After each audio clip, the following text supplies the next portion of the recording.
How you doing, everybody? It's 6 minutes now past the hour of 3 o'clock on Super Talk. Brian Wilson in the chair on this Wednesday. It's sort of a chilly Wednesday, February 28th. More seasonal. It's, yesterday we were right at 70, a little over 70 now, 44 degrees. Very breezy, very raw today. But that doesn't matter because we got a lot of news to keep you warm. That's what we do. The news is here to keep you warm, or I'll try to keep you entertained. You stay warm. That'll be the thing that we'll do. All right. Let me talk a little bit about what's going to be happening on the show today. We got a lot of stuff to plow through. First of all, Hunter Biden goes behind closed doors to testify and the interrogation into, what did Joe Biden do with relation to Hunter Biden's business propositions. And he says, I guess we could just forget that there's any story here. He says, hey, Dad had nothing to do with this whatsoever. Well, I guess the story's over now. No, it's not. We'll have more on that. Sadly, more deaths in America at the hands of illegal aliens. We'll talk about that. And Democrats, when they controlled the House of Representatives, violated the Constitution in the spending of $1.7 trillion. And we'll talk about all that and much more. Right now, why don't we head to the swamp for a moment? We got a lot of swampy news about old people today. Old people. Got to be talking about a lot of old people in the swamp, all right? First of all, this morning, to the surprise of many, without any prior warning, the president got up early, put on his suit, and jumped over the chopper and went over to Bethesda Naval for his annual checkup. Now, it's interesting to me that this came out of nowhere. There was no advance warning this was going to happen. It was just like, okay, we're going to go do the checkup today. And they scrambled the press corps around to get the pictures of the president semi-jogging, that little stutter step thing he does all the way out to the chopper. And then he went over to Bethesda Naval and had his physical. We don't have all the details there, but there were questions, as you might imagine. And, oh, by the way, interesting that it happened exactly at the same moment that Hunter Biden was supposed to be showing up on Capitol Hill. So it was really designed to sort of knock that story off the screens, knock that story off the front page of the newspaper, and as the lead of tonight's newscast to be replaced by the president's trip to get his physical, because, we're all concerned about the president. Anyway, the president goes over to Bethesda Naval, and they looked at his navel and everything else. And apparently they did not do a cognitive test. He came up today in the White House briefing, and Karine Jean-Pierre says, the president, he doesn't need a cognitive test. Did the president take a mental fitness or a cognitive test during his physical this morning? So let me just say I did see Dr. O'Connor, and he stopped by my office earlier today after the president completed his physical this morning, as you all know.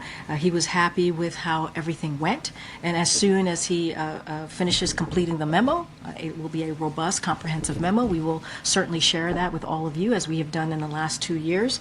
But you were asking me about a cognitive test. As it relates to that, look, the president doesn't need a cognitive test. That is not my assessment. That is not my assessment. That is the assessment of the president's doctor. That is also the assessment of the neurologist, who has also made that assessment as well. And, and you've heard us say this, and I'll reiterate this, the president's doctor has said, if you look at what this president, the president who is also the commander-in-chief, he passes a cognitive test every day. I think folks need to understand that the president passes, again, a cognitive test every day. If you look at what a clinical cognitive test is actually, what it actually does, it is a 15-minute appointment that is administered by someone that most of the time people don't actually know.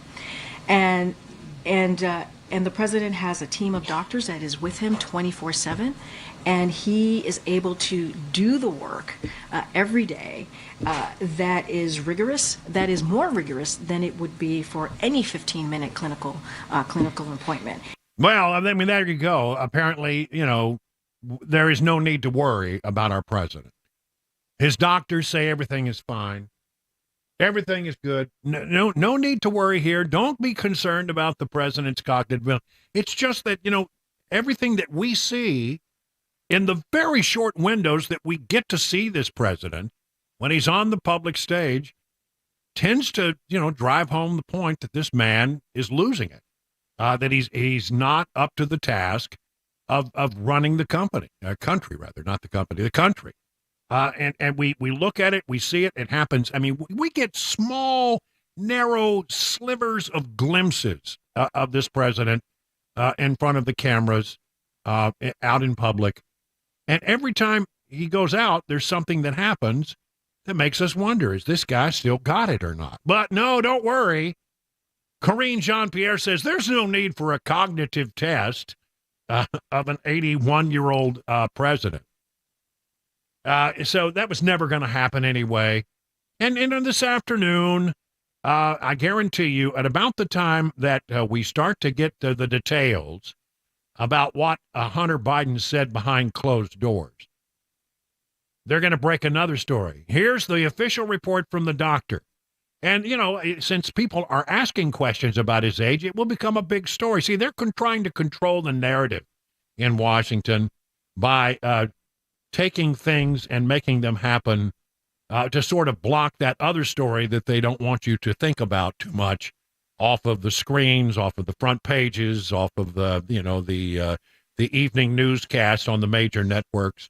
And, and those folks are just happy to not run a story about Hunter Biden if they can find something that replaces it, and the White House has given them that something. So the president had his checkup today. I'm certain everything will come back. Glowing results from his doctor. Nothing to worry about here.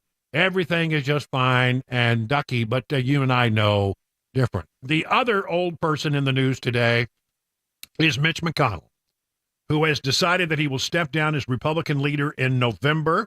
He will serve out the rest of his term, he says, as a senator from Kentucky, but has revealed his plans to not try to run again for the office of a Republican leader. Probably a good thing, since I think he probably would not have been reelected. I think the senators have decided, Republican senators have decided, it's time for some new leadership, so he probably saw the writing on the wall. Mitch McConnell earlier today speaking on the floor of the House. If you would have told me that I would stand before you as the longest-serving Senate leader in American history, frankly, I would have thought you'd lost your mind. I have the honor of representing Kentucky in the Senate longer than anyone else in our state's history. I just never could have imagined that happening when I arrived here in 1984 at 42. I'm filled with heartfelt gratitude and humility for the opportunity. But now it's 2024. I'm now 82.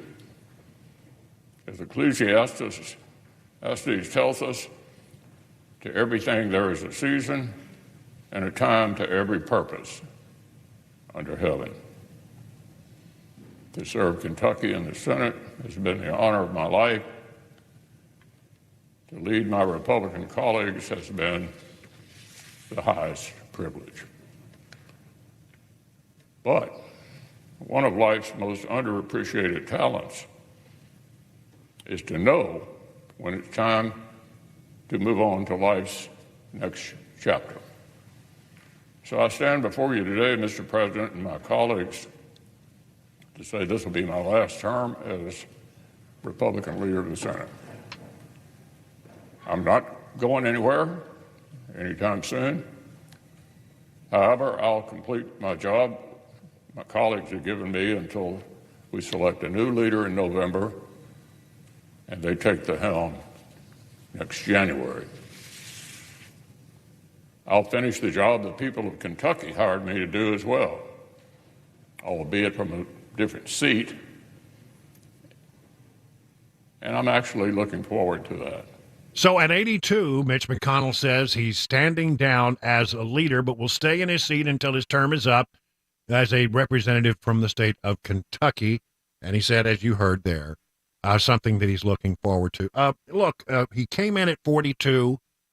He has served a great long time as part of the leadership, sometimes as majority leader, sometimes as minority leader, but still a long-running leader in the Senate. And I think his time has come. I think he is now looked upon as a different kind of Republican that we now have. And I think that he sensed that it was time for him to move off the stage. And so now that will happen. There'll be a fight for who will become the Republican leader. And I would say look at Cornyn, look at Thune.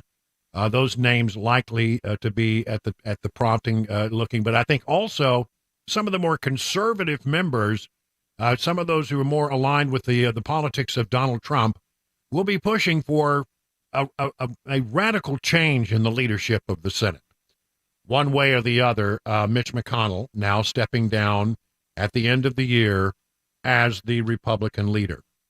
I want to end up this segment about what's going on in the swamp with this story that otherwise you probably would never hear about.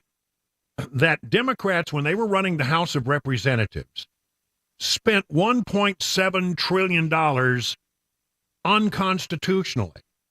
This is from thefederalist.com. You can find this at yourfarm.com. Listen to this just a little bit. Congress lacked the constitutionally required quorum to pass the Consolidated Appropriations Act of 2023, a federal court ruled on Tuesday. Accordingly, the Biden administration cannot enforce the new mandates imposed on Texas by the Pregnant Workers Fairness Act, which was part of the omnibus spending bill. However, Tuesday's ruling left untouched the $1.7 trillion in appropriations, and with most of that money already spent, there is no real remedy for the Democrat-controlled Congress and the White House blatant disregard for the Constitution. This is what Democrats have come to do. Joe Biden, he knows constitutionally he doesn't have the authority to forgive student debt, yet he does it anyway, knowing that it'll take a long time for it to all process through the courts, and by the time a court rules on the matter, it'll be impossible to claw the money back that he's already forgiven. They do it all the time with different things that they want to do. Joe Biden, the border, he knows that what he's doing is unconstitutional, but by the time anything could be done, he will have already let in millions and millions of people, which was his ultimate goal. So this all has to do with a case brought by the state of Texas, and they won that case because the judge said that the entire process was unconstitutional because when they passed the bill, they didn't have a working quorum, which is required by the Constitution. So there. But will you ever get any of that $1.7 trillion back? No, it's not going to happen. But such is the way things are in Washington these days. Finally, as we wrap up our report about what's happening in the swamp, a little note here that the Supreme Court is set now to hear arguments on February 28th, that's today, in the case of Garland versus Cargill, which concerns whether a bump stock transforms a semi-automatic firearm into a type of machine gun that is prohibited under federal law. This will be considered by the High Court. It's now 20 minutes past the hour of 3 o'clock on Super Talk 99.7 WTN.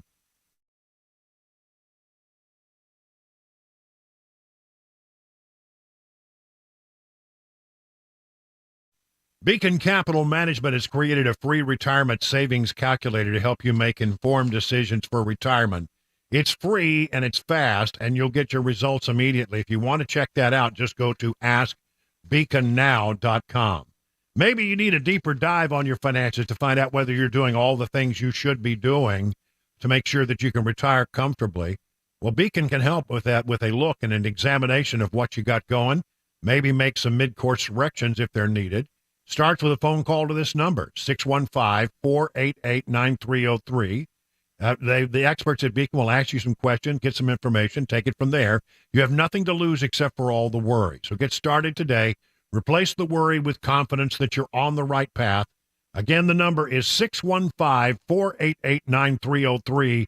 The experts at Beacon stand ready to take your stress away. Learn more at askbeaconnow.com.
Multi-agency search right now, day 3 of the search for 15-year-old Sebastian Rogers, an autistic teenager over in Hendersonville.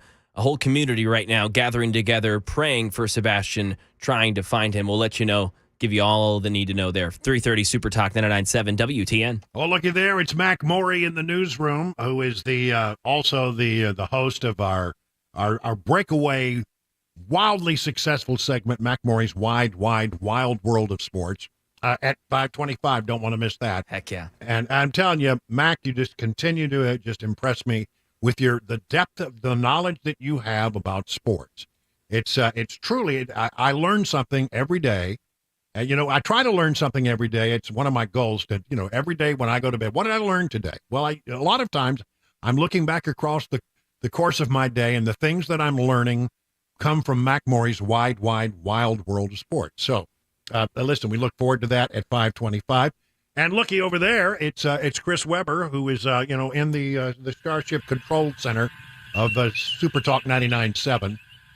He's got things set. Everything is running nominally, and we are running at Warp 7 today. Warp 7. Oh, I was just waiting to see if you were going to say what you learn from me every day. I guess I didn't make that checkout big enough. I'll tell you what I learned. Zero on the end of I that. learn every day not to second guess Chris Weber. That's what I learned. All right. Well, there we have it.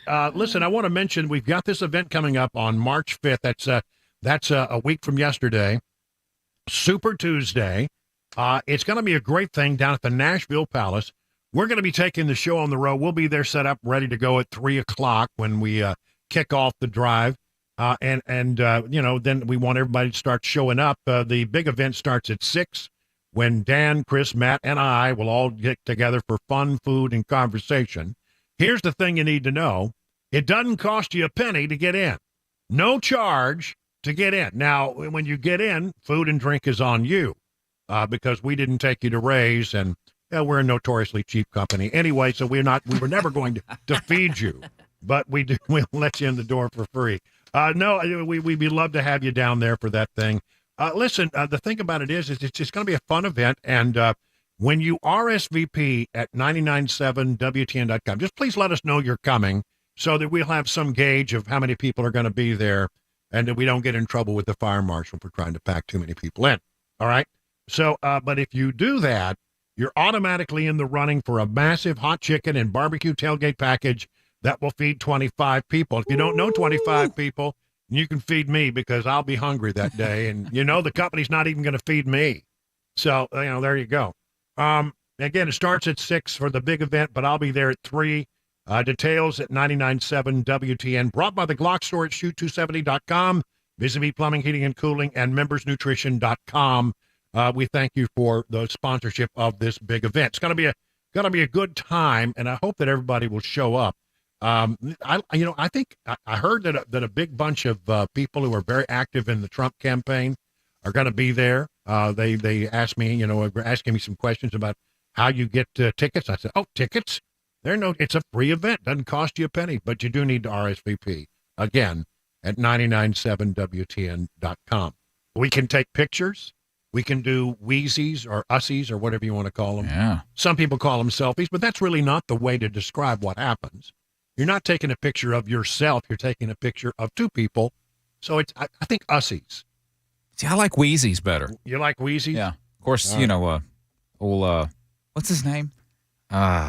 Wheezy? What's her husband's name? Yeah. It was the Jeffersons, right? Oh, the Jeffersons. That's right. Yeah. Yeah. Louise. Wheezy. She called her name was Louise, and he called her Wheezy. Yeah. Oh, I love that. Yeah. Okay. Well, anyway, George Jefferson. That's his name. That's right. Moving on up to the east side. To what is it? Deluxe apartment. Deluxe apartment in the sky. Mm-hmm. That's right. All right. Anyway, that'll be fun. I hope you'll come by, and we're going to have a good time that day. And again, I'll be there starting at 3 o'clock. My job, I feel on days like this, is to go and establish the beachhead. I go and I'll be the early arrival. I'll set the standard and set the stage, and then the other guys can all come in, and everything will be hunky-dory, ready to go. And just kind of coast off of all your hard work. That's right. I'll work out all the kinks. Yeah. I'll do all the logistics, the things that need to be done to make sure that when they arrive, it's an easy arrival for them because somebody has to do it. Yep. All right. Anyway, again, that's March 5th at the Nashville Palace. A good time will be had by all. Time for the news now at 3:30 on Super Talk 99.7 WTN.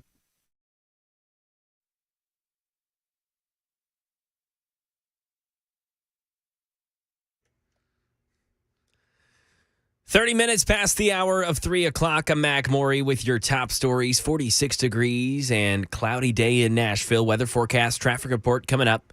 Right now in the Mid-State, today, day 3 of the search for 15-year-old Sebastian Rogers, who has autism and the subject of a statewide Amber Alert because authorities think he is in imminent danger.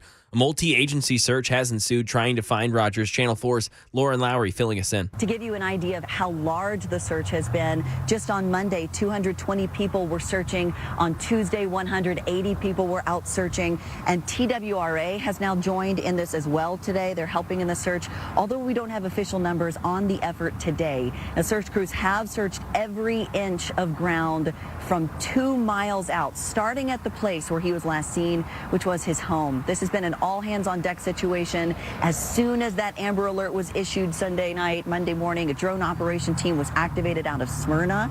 Storm Point is a nonprofit that goes all over the country helping in searches and disaster relief situations. And their drones equipped with thermal imaging. And a real concern right now is the change in temperature along with the rain and wind creating hypothermic conditions. The community has rallied together. They're helping with the search, even having a drop-off site for things like Gatorade and snacks for the search crew.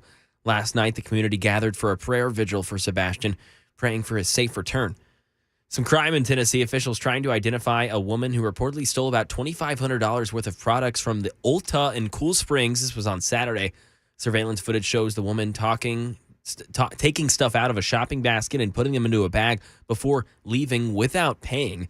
Anyone with information asked to call Crime Stoppers. That's the latest news. Traffic and weather on the way. I'm Mac Maury, WTN News.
Let me tell you about King and Associates Insurance in Brentwood, an independent agency that's been there in Brentwood for some 25 years. And trust me, folks, when you say independent agency, that is a good thing. That's what you want. Why?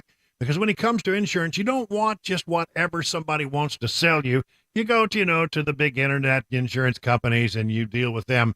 They got one product and it's a square peg they're trying to shove into a round hole. It may not be what you truly need, but at King and Associates Insurance, they'll take the time to find something for you that really fits your needs. And that means you're getting more insurance, more bang for the buck. And that's what you want, right? If you're going to have insurance, you want to make sure you're getting as much as you can for as little as you can pay. Now, the other thing about it is you get great customer service. You call this number, 615-329-8121, and you're not going to get some phone tree.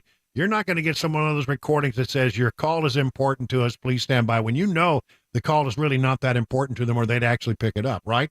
Well, at T. King and Associates, you will actually have a person answer that phone who will immediately try to solve your problem.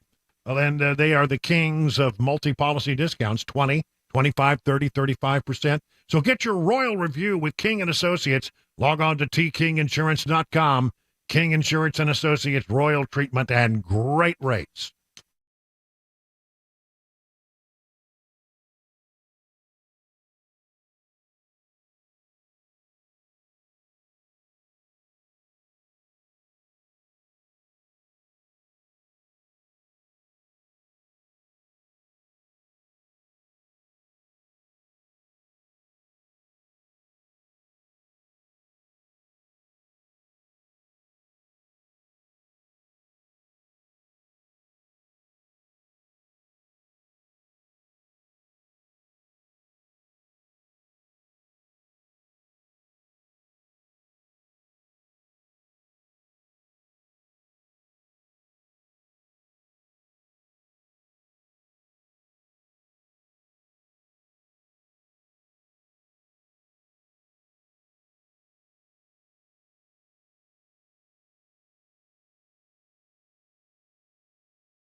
Thirty-seven minutes now past the hour of 3 o'clock. Brian Wilson in the chair on this Wednesday, February 28th. Glad you're with us on the way home. We will give you some news and information, try to get you up to speed on everything going on in the world around you, things you need to know, and a little commentary, maybe even a laugh or two along the way. Hunter Biden made an appearance. We've known for some time now that he was going to appear today behind closed doors for a deposition with the House Oversight Committee, looking into whether or not his father has taken bribes. That's basically what it's all about. Everybody thinks the focus is on Hunter Biden. It's really not on Hunter Biden. Hunter Biden is not the focus. The focus is the current president of the United States, Joe Biden. And is he somehow compromised? Did he take money from some of the shady business people around the world that Hunter Biden was doing business with? In other words, were they selling access to the old man when he was vice president and afterwards? And that, has he been compromised because of that money? So Hunter Biden shows up. He doesn't say anything on the way in. He is spirited into a closed door session where he gave his opening statement and then answered questions. Okay. Here's what he said in his opening statement. I did not involve my father in my business despite evidence to the contrary. No, he didn't say it. He said, I did not involve my father in my business. There is evidence to the contrary, but he's saying it's all, no, you've got it all wrong. I never had my dad involved in this thing. Well, I guess that's it. I guess we can all just pack up and go home now because Hunter Biden says Dad didn't do anything wrong. I didn't do anything wrong. Well, that's the end of it, I suppose. No, it's not. After just a short while ago, James Comer, the chairman of the House Oversight Committee, came to the microphones to talk a little bit about how it's been going behind closed doors. But there are also some contradictory statements that I think need further review. So this impeachment inquiry will now go to the next phase, which will be a public hearing. And that's something that I think everyone in the media has been asking a lot of questions about, something that I know that Mr. Biden and his attorney both demanded. Just as I said when we said we were going to do the deposition first, we will have a public hearing next. So I think that the public hearing hopefully will clear up some discrepancies between some of the statements that were made between some of the associates and what we heard today. But all in all, I am very optimistic, very excited about this deposition, and I look forward to releasing the transcripts as soon as both sides agree to that. Hopefully that'll be within the next 2 or 3 days. Wow, 2 or 3 days. The one thing that apparently Hunter Biden's attorney, Abby Lowell, wanted in order to get this was that first of all, it not be on video, there'd be no video deposition, that it would just be a transcript, and that the transcript would be approved and released as soon as possible. Abby Lowell said he didn't want any selective leaks coming out. He wanted the entire transcript to come out. Well, sounds like James Comer is happy with what happened behind closed doors. We've got the statements, and now this, what really happens next is they go through every word that was said by Hunter Biden and compare and contrast it with the evidence that they have, what other people have said, other testimony that they've had that is also under oath. And what you're going to find is, I think that there, as you heard suggested there by the chairman, a great number of discrepancies. We're already hearing that about the James Biden testimony, which took place, I think it was last week, was it? Yes, last week. So that's happened. We got Hunter Biden, and so we're getting down to the final throes of this thing. And as to be expected, now there are questions about who's telling the truth. Hunter Biden and James Biden say one thing. A lot of the evidence that's been gathered about funds and transfers and bank records tell a different story, as do some of the business associates who have also testified under oath about what was going on behind the scenes. But Hunter Biden said, nothing to see here. You mean old Republicans, what are you doing? Now, let's turn to another case that's getting a great deal of attention, and that has to do with the Fani Willis case. Nathan Wade, Fani Willis apparently were lovers. The allegation is that Fani Willis was a lover with Nathan Wade long before Nathan Wade was made one of the prosecutors in the Trump case, right? And so, then he was paid some $700,000, and that means that maybe, there's something improper about what has happened. Fani Willis and Nathan Wade have suggested time and time again, well, no, there's nothing here to see because the relationship began long after I selected him to go and take that case. But there's a lot of evidence that suggests that maybe that was not true, that the relationship had happened a long time before. And so they brought in this guy, Terrence Bradley, who represented Nathan Wade in his divorce case. He was the lawyer. Now, at first he said, I can't tell you anything about that. Attorney-client privilege. Those conversations I had with my client are privileged. But then the judge took Terrence Bradley behind closed doors and determined that there were things that could be explored that were outside of the attorney-client privilege. And so they've been trying to get the answers from him. Now, he says, look, I may have said at some point that I thought that they had started the relationship before, but it's just supposition on my part. And then there was a moment, and this is classic. This is great stuff. Have you seen this? There's a moment where he's presented with text messages that he had with one of the people representing the Trump folks. And in looking at that text message, they presented it to him. He admitted in one of the conversations he had via text that indeed their relationship had started back when Nathan Wade was married. Was 2 pages of text messages between you and Miss Merchant, correct? Correct. All right. Now, the first page starts off by saying, Miss Merchant, like, just date, don't hire him. Do you think it started before she hired him? You see that? Listen.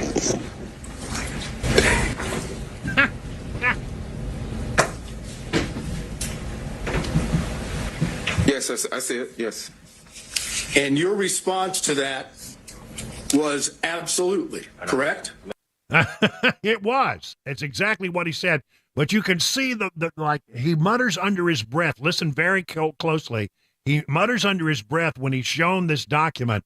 He realizes, uh-oh, they have me, because he utters to himself, dang. Because it was in a courtroom, he couldn't say the S word. Yeah, so, I mean, he did testify. He sent a text message to another one of the attorneys in the case admitting that it had started when he was married long before he was appointed to be the prosecutor in this particular case. So there you go.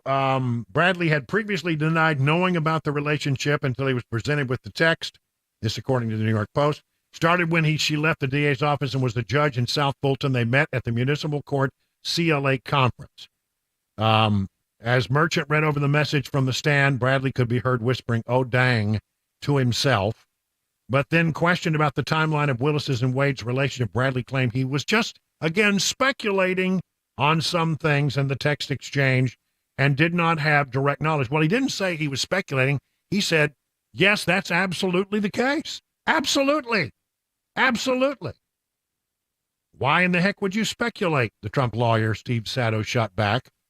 Well, there you have it, ladies and gentlemen. That case is coming apart in a big dog way. And you know, I think what's going to happen here is that the judge, who, you know, a lot of people are worried about this judge. I will say, having watched the judge, I think he's handling himself pretty well in the court, and he's trying to stay up the middle on the thing.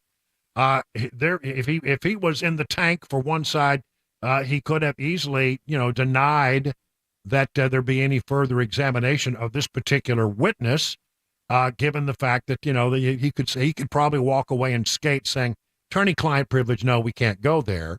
But he was willing to bring this guy up and put him on the stand and allow it to be heard. So it suggests to me that the judge is trying to do this the way a judge should do it, which is to listen to all the facts, listen to both sides, and then make a ruling. And I think the ruling that seems to be headed down the pike in this particular case is that Wade and Fannie Willis acted improperly, should be removed from the case. And then the question becomes, well, what happens to the case? And I don't know the answer to that. But it certainly does discredit, you know, the people who are bringing the case in a big, big way.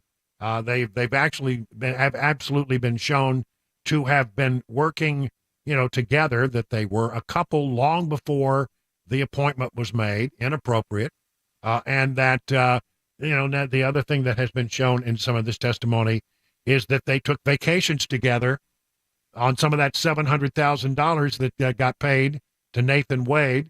Did she benefit from some of that money? Well, she says, no, I paid him back. But there are no receipts. No, you know, so look, if somebody pays you back for something, there's a check, right? Or there's cash, right? Are you going to walk around with a big old chunk of cash, or are you going to make a deposit? Well, there's no reference, absolutely no records that, she wrote a check. She said she kept cash around the house. Her dad says that's what black people do. They keep cash around the house. I didn't know that, but apparently her dad says it's true. That's what I'm told. And then he says, I have no evidence. I have no receipts that show that it was deposited. So what's a judge to do in a situation like that? I think the judge is smart enough to see, you know, what the truth is here. And the evidence has been pretty strong. So I don't know what the judge is going to do, but it will be interesting to watch in the days ahead. So to recap, Hunter Biden testifies behind closed doors today. They seem to be pleased with the level of testimony they got. They believe there are discrepancies in the thing that Hunter Biden has said compared to the record they have been building, the bank records, and then also the testimony of other people in his business dealings who have said other things. And then over in the Nathan Wade, Fannie Willis thing, not a very good day for either of those two. I think they're going to be disqualified in the days ahead. Now, 50 minutes past the hour of 3 o'clock on Super Talk 99.7 WTN.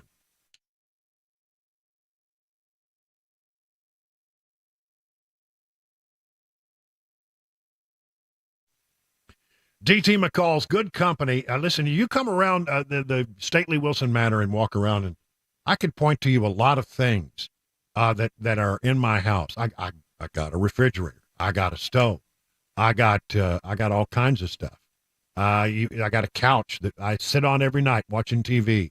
People come into the house, they always admire that couch. Where'd you get this couch? DT McCall's. You got a huge selection of appliances, furniture, all kinds of things that you might need for your home.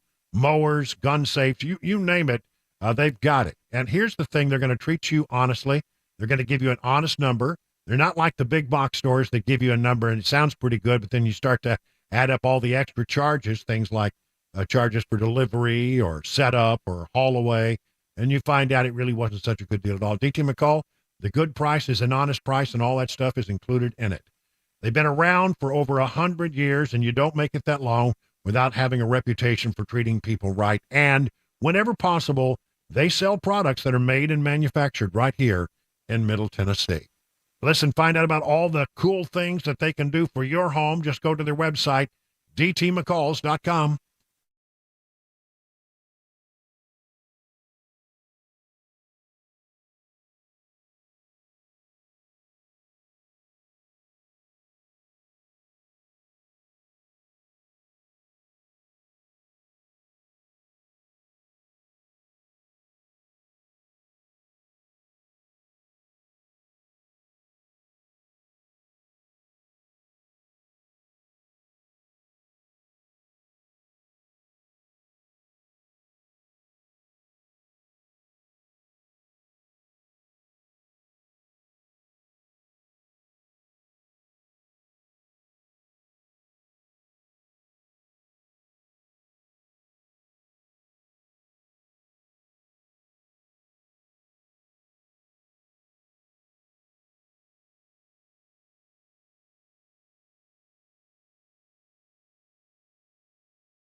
A judge rejects Trump's lawyer's request for a payment leniency request. A missing teenager in Tennessee and In-N-Out coming to Tennessee. Will give you more details. Those stories and more. 4 o'clock Super Talk 99.7 WTN. All right, thank you, Max Morey. While we got a minute getting ready to go to the market report, a little bit of tidbit news from B&A. Frontier Airlines announces they're going to be expanding their service 3 days a week from Nashville to Chicago on Frontier Airlines. A low-cost airline, so if you need to get to Chicago, that might be something. Yeah. Starts here pretty soon. Options are good. Yeah, options mean competition. Yep. Competition means lower pricing. Mm-hmm. That's a good thing. Looking at the market, Dow Jones Industrials down 23, S&P down 8, NASDAQ down 87. All screens are red here today. What's going on behind the scenes in the economy right now? What's the big news? Let's check in with John Maxon over at Beacon Capital Management for more on that. Good afternoon, John. Hey, good afternoon, Brian. Yeah, the market was down today. Somewhat calm, though. It's really in anticipation of what's known as the Fed's favorite inflation report, the PCE index, Personal Consumption Expenditure Index. That's going to come out tomorrow. And unfortunately, the report is actually expected to come in at a 0.3 increase, which is the highest in 4 months. But the core rate, which excludes food and energy, 0.4, that's the highest increase in 12 months. If it's smaller than expected, that'll probably be good news for the market. If it's in line, we may see a calm market. If it's higher, that's really going to put pressure on the Fed to continue to keep higher rates. So it's a report tomorrow. It comes out at 8:30. The market's going to be watching that really, really closely. All right. Thank you, John. And listen, find out more about all the things that John and the good people at Beacon Capital Management can do to help you get ready for retirement. Just go to their website, askbeaconnow.com. It's now 58 minutes past the hour of 3 o'clock.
Four o'clock, I'm Mac Morey with your top stories. 45 degrees, a cloudy day in Nashville. Traffic and complete weather forecast coming up in 5 minutes.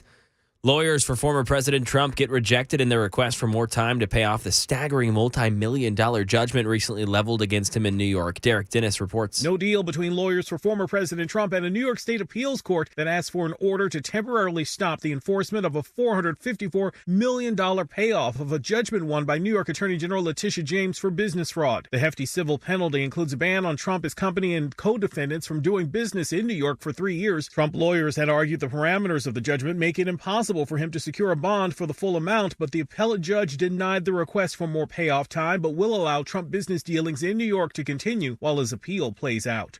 And here in the mid-state right now today, day 3 of the search of 15-year-old Sebastian Rogers, who has autism and is the subject of a statewide Amber Alert because authorities think he's in imminent danger.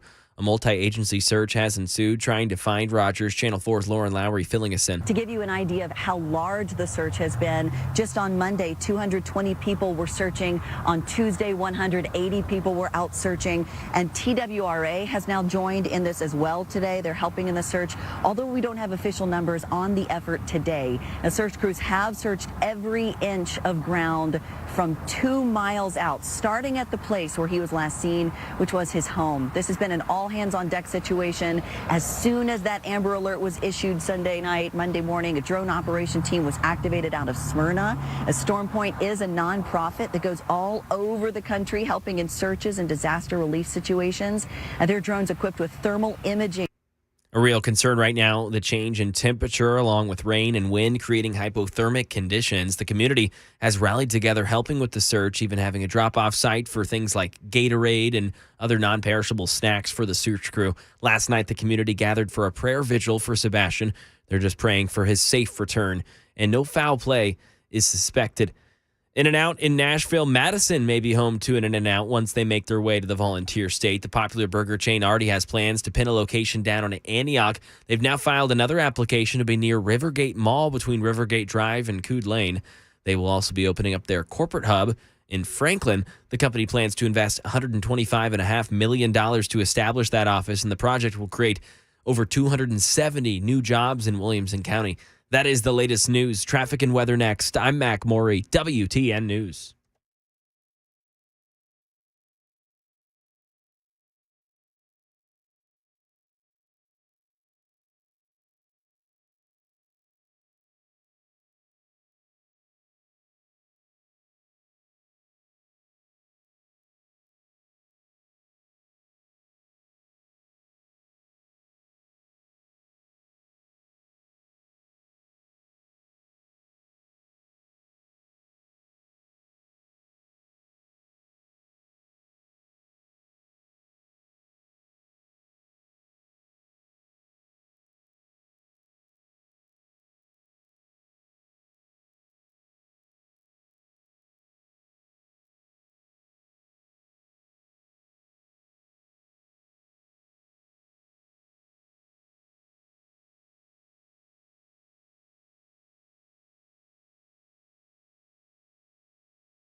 Well, good afternoon, everybody. 6 minutes now past the hour of 4 o'clock on Super Talk 99.7. I'm Brian Wilson, your friend and radio buddy, bringing you news and information and stuff you can use as you get in your car and you drive home.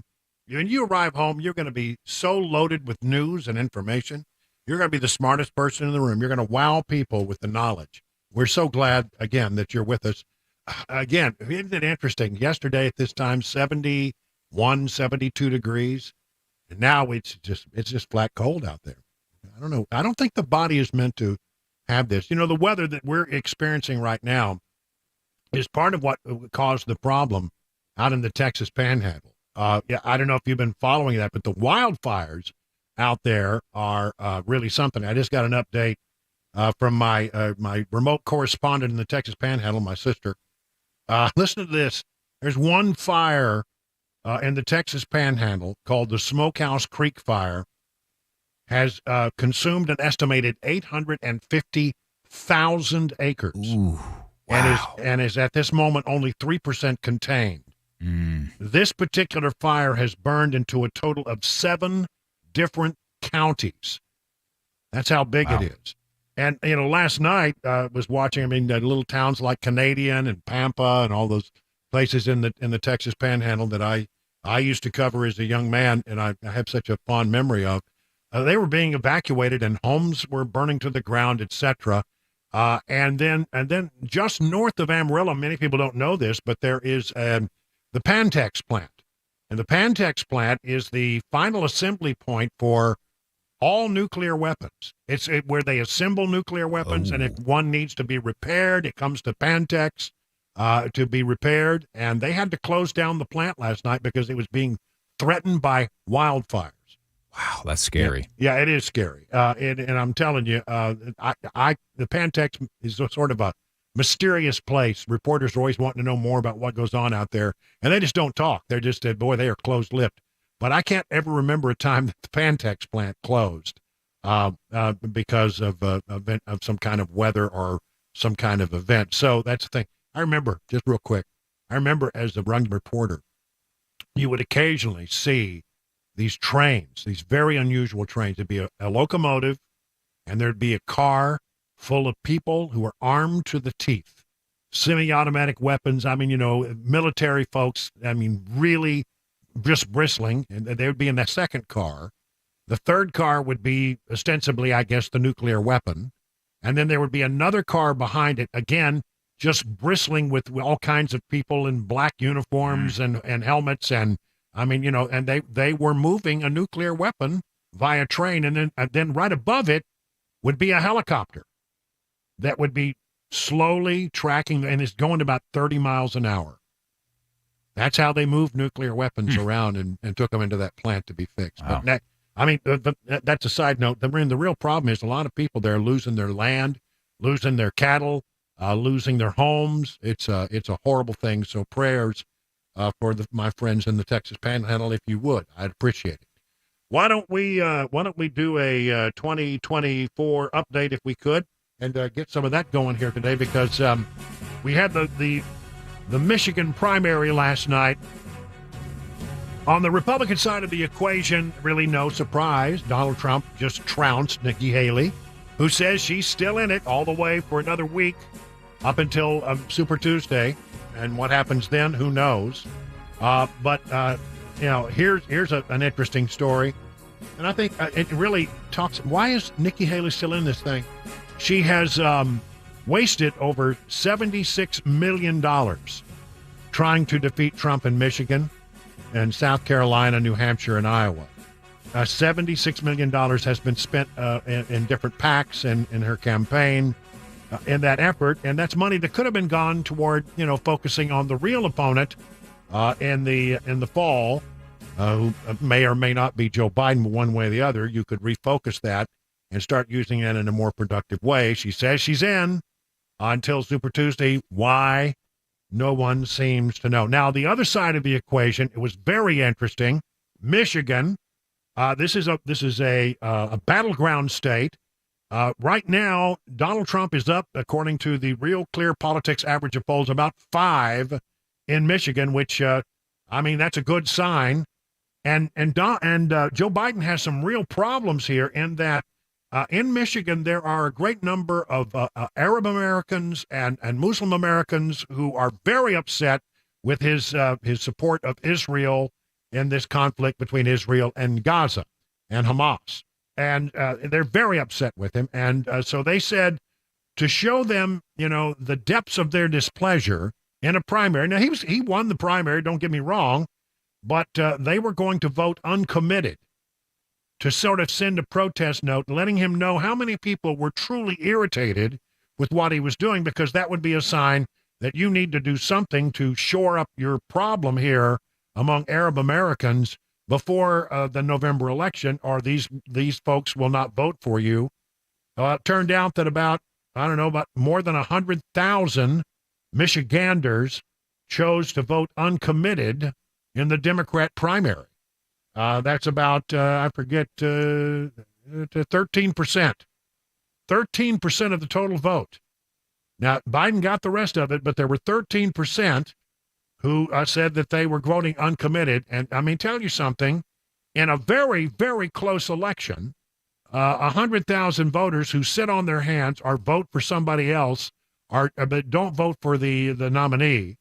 That's an indication that you've got a real problem on your hand, and you could lose what many people believe is a crucial battleground state. You cannot, most people believe, get to 270 votes without Michigan. Michigan is so important to that process. Right now, Donald Trump leads in every single one of the battleground states. Long way till November, but right now he's looking good. And it actually sort of appears that he's starting to widen his lead very slowly, very incrementally, but it's happening a little more with every poll that we get, and the average gets readjusted.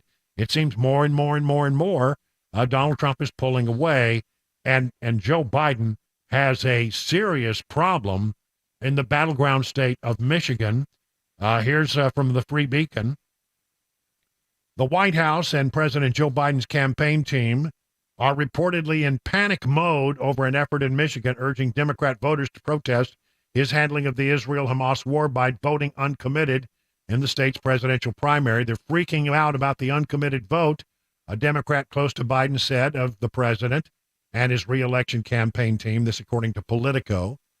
A campaign called Listen to Michigan has been at the forefront of the movement to pull votes from Biden in Michigan.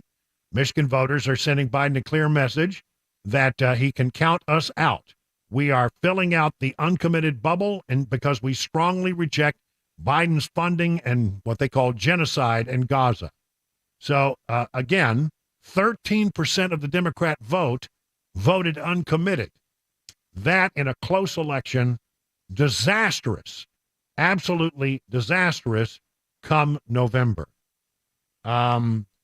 Here's another story, different take on it from Politico. Biden won the Michigan primary decisively, but not by enough to calm Democrat angst. I don't see a pathway for them to win Michigan with that many people not voting for them, said Wael Al-Ziyat, a Muslim advocacy organization spokesperson. I just don't. In a statement late Tuesday, Biden thanked every Michigander who made their voice heard today, noting that exercising the right to vote and participating in our democracy is what makes America great. But again, that's the veneer. Beneath the veneer, they are really worried, tremendously worried about what might happen in the state of Michigan come November. Some other news here. Young voters, 18 to 34, seem to be moving, this is a surprise, toward Trump over Biden. While the contest remains tight, a slight majority of Americans, 18 to 34, still prefer Biden, but there's a trend going the other way. A poll recently conducted by Axios and Generation Lab has revealed that the gap between Joe Biden and Donald Trump among young voters is closing, with the former president gaining ground on his successor. While the contest remains tight, a slight majority of Americans, 18 to 34, prefer Biden. So, according to the poll, 52% of respondents say they would vote for the current president if the election were held today, compared to 48% for his predecessor.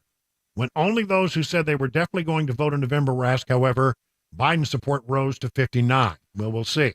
The vast majority of those surveyed said the economy was their number one issue after 4 years of Bidenomics. It appears as though perhaps young people haven't seen the improvements in affordability that they had hoped for. But again, the numbers are, there is a trend, and the trend is that young people, and this is a very important demographic for Democrats, because traditionally very young people do tend to vote Democrat and not Republican. And if more and more people in that demographic are deciding that they want to vote for Trump and not for Biden, it hurts him. I mean, he's got a problem. He's got a problem with Arab Americans in Michigan. He's got a problem with black voters. You know, there are black voters who are now moving toward Trump in a bigger way. I mean, I think the last time around he picked up about 12% of the black vote. Right now he's at 21%, and there is a shift underway there.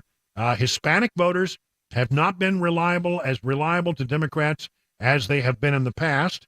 And so Biden his support across the board is eroding for a whole host of different reasons, but it's still eroding. And when you see young people moving away from the Democrat Party and toward Trump, that is something that also causes them a tremendous amount of heartburn. Okay.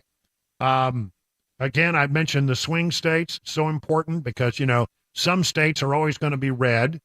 Some states are going to always be blue. But where you win elections is by winning in these purplish battleground states. This story from the Washington Examiner. Trump now leads in Wisconsin and now can claim that he's overtaking Biden in all swing states. In Wisconsin, which Biden won by 1 percentage point in 2020 after Trump took it in 2016 to seal his surprise victory over Hillary Rodham Clinton, the Republican is leading the Democrat in Wisconsin by 3 points, according to Emerson College polling. And then third-party candidates such as Robert F. Kennedy are added to the lineup. Trump lead grows with 41 to 37, so that would be, 4 points. Since January, Biden's support has decreased by 3 percentage points, while Trump's support has increased by 1. Kennedy, by the way, taking 7% of the vote. So here's where we are. I think I mentioned this yesterday. Let me go through it real quick. Nevada, Trump leads by 10. North Carolina, Trump leads by 9. Georgia, Trump leads by 9. Arizona, Trump leads by 6. Pennsylvania, Trump leads by 5. Wisconsin, Trump leads by 4. Michigan, Trump leads by 3. Nevada, Trump leads by 10. That's amazing. That is really a good sign. And again, as these battleground states, they're the ones you got to watch. You got to watch them like a hawk. But this is a good trend. And it's a horrible, terrifying trend for Democrats, which make me again wonder, how long will Democrats stand by and watch Joe Biden drive this thing into the dirt? I mean, I want Joe Biden to be the candidate, but I keep thinking that the Democrats will not allow that to happen on some level. At some point, they will say, enough is enough. We've got to do something different. And it seems to me that, remember, a lot of things, LBJ got out on March 31st in 1968. You know, there's still time for him to get out and for the things to turn around before the convention. And certainly he could become the nominee and a kingmaker at the convention if he decided that he wanted to get out and bless somebody else. He could be the king or the queen maker. You know, I just can't imagine the Democrats are going to let him do this. Would I like Joe Biden to be the candidate? Oh, yeah, give me all the Joe Biden you got. But I just, you know, don't think the Democrats are going to do it. In fact, you know who else believes that? Donald Trump believes that. A lot of people believe that. So we need to watch that and understand that while we look at these numbers, Trump versus Biden, it may not ultimately be Joe Biden. 21 minutes now past the hour of 4 o'clock on Super Talk 99.7.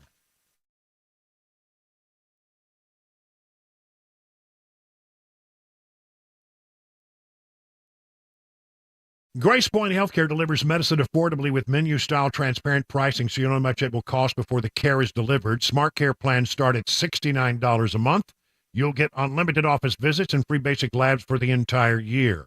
And because they treat the entire family, even newborns, they offer family plans as well. You marry that with a high deductible insurance plan, you could save you and your family a lot of money. Grace Point, they take their time with each patient. They see you the same or next day. There are no long wait times or crowded wait rooms. They treat naturally whenever possible, and it is a military vet-owned practice. Just some of the reasons why it's been voted the best primary care provider year after year after year. Grace Point wants you to know they believe strongly in freedom of choice when it comes to vaccines for you and your children. Grace Point Healthcare on Main Street in Franklin, 599-6868 to schedule a visit.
We got a Trump election interference case update plus some money news, all at 4:30. Super Talk 99.7 WTN.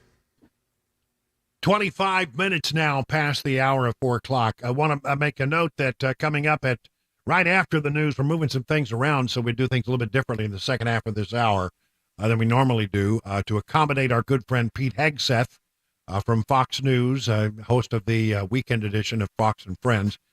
He'll be joining us right after the news, immediately after the news at 4:30, and then we'll juggle some things around and finish up the rest of the hour. He has other obligations, and we want to make sure that we can accommodate him. We love it when Pete drops by, so that'll be right after the news at 4:30, not long from now. Pete Hegseth will be joining. Looking at the border situation, boy, it's getting really tragic when we look at what's going on in our country right now. We got 3 individual cases where people who came into this country illegally have committed heinous crimes. And I have a feeling this is only a drop in the bucket. I mean, these are the ones we know about. We have a 22-year-old Georgia student killed, ostensibly, according to police, by a person who was in this country illegally. Again, a 2-year-old Maryland infant that was killed, ostensibly by someone in this country illegally. And in Louisiana, a 14-year-old teen raped at knife point by someone who police say is in this country illegally. And you know, this is what happens in a situation where you have so many people coming across the border that you don't know anything about. The mayor of Athens, Georgia, was questioned about the case there involving the 22-year-old college student, and he tried to make the case this is not about immigration. And he absolutely got shouted down by people in the audience. No policies have been adopted by the mayor and commission that have created sanctuary city status in Athens. You need to resign. One protocol that sometimes arises. Resign now. You allowed this to happen, sir.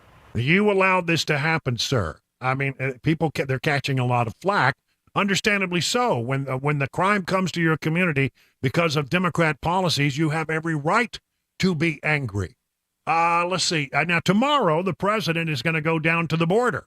He's going to Brownsville, not Eagle Pass, Brownsville. I haven't heard one story about things happening in Brownsville.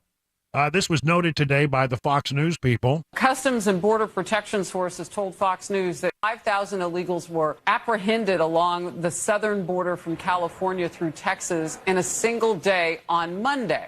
The Eagle Pass station in the Del Rio sector, where Trump is headed, reported 511 apprehensions on Monday. Brownsville Station in the Rio Grande Valley sector, where President Biden will be, only 12 were reported. Texas's lieutenant governor is going after Biden's, location. He doesn't care. This is all about the politics of the future. They want millions to come here, become citizens, then voters, so they can control the country. And they don't care. It's obvious they don't care who dies to meet those goals. More from Fox News. Definitely with the fencing put up, and further down we have the Connex boxes that seem to help, but even still, they still want to just climb over or climb on top of those. And agents here say that they're dealing with these smugglings on a daily basis. They said that they could catch more migrants crossing here in a day than they can in Brownsville in a week. So that just kind of shows you exactly what the difference is going to be for what Trump and Biden are going to see on the ground. There you go. So he's going to Brownsville, where nothing is going to happen, to check the box. That's all this is. And at the White House, Karine Jean-Pierre is insisting this is not a political stunt. What are you talking about? No, of course it's not a political stunt. This administration has often criticized Republicans when they go to the border and hold similar press conferences as saying that they're doing publicity stunts and photo ops. So how is this any different? Oh, it's very different. What House Republicans have done is nothing. Absolutely nothing. If anything, they consistently get in the way. They consistently get in the way of what the president is trying to do to get more resources. They are turning this into a political stunt by listening to Donald Trump. Well, yeah, it's the Republicans that are pulling the political stunt. I see how it is. 30 minutes now past the hour. Time for news.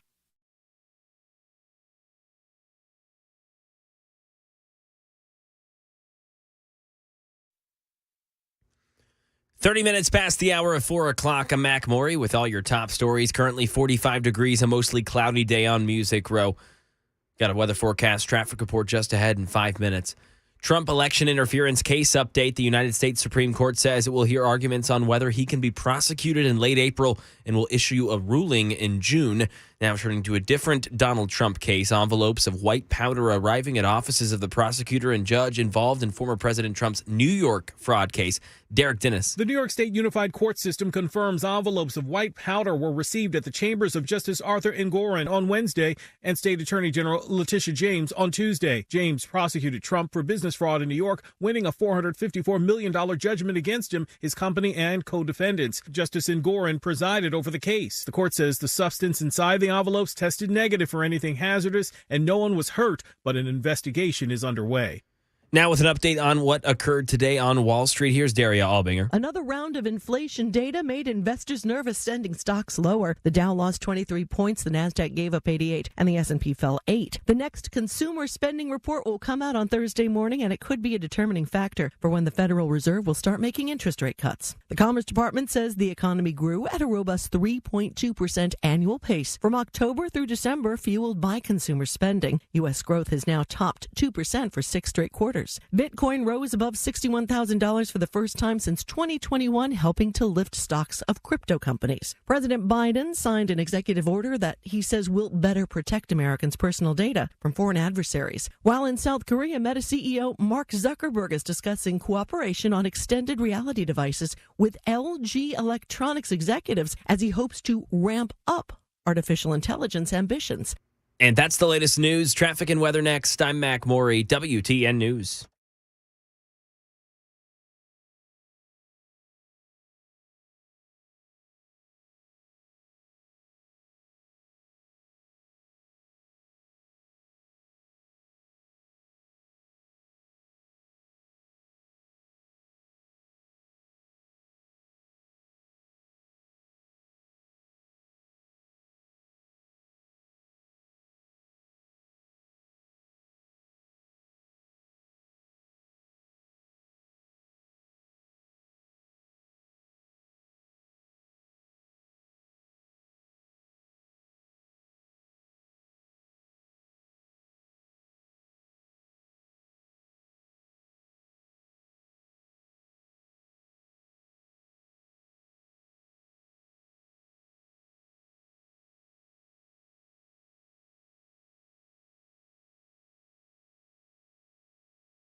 Make it 34 minutes now past the hour of 4 o'clock on Super Talk 99.7. Moving things around a little bit so we can spend some time with our good friend Pete Hegseth, who is the host of Fox and Friends Weekend Edition, and also, when he's not doing that, a resident right here in Middle Tennessee.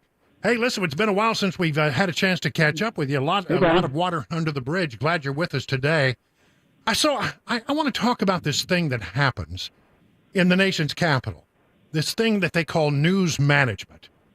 So this morning, we all knew that the big story was going to be Hunter Biden going to Capitol Hill to testify, the one story that the White House does not want us to focus on. And then, lo and behold, surprise, everybody caught off guard.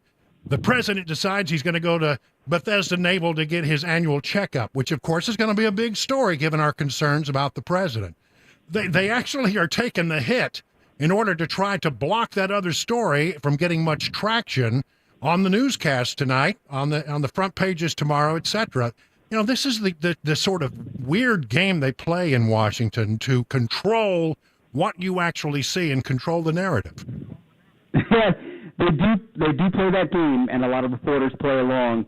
And it's a sad state of affairs when the Biden White House thinks talking about the age and health of Joe Biden is a political winner compared to having to defend Hunter Biden behind the scenes. You know, the doctors are claiming he's a spry 81-year-old who's ready to go and doesn't need a cognitive test, which, of course, is the exact opposite of the way most Americans feel.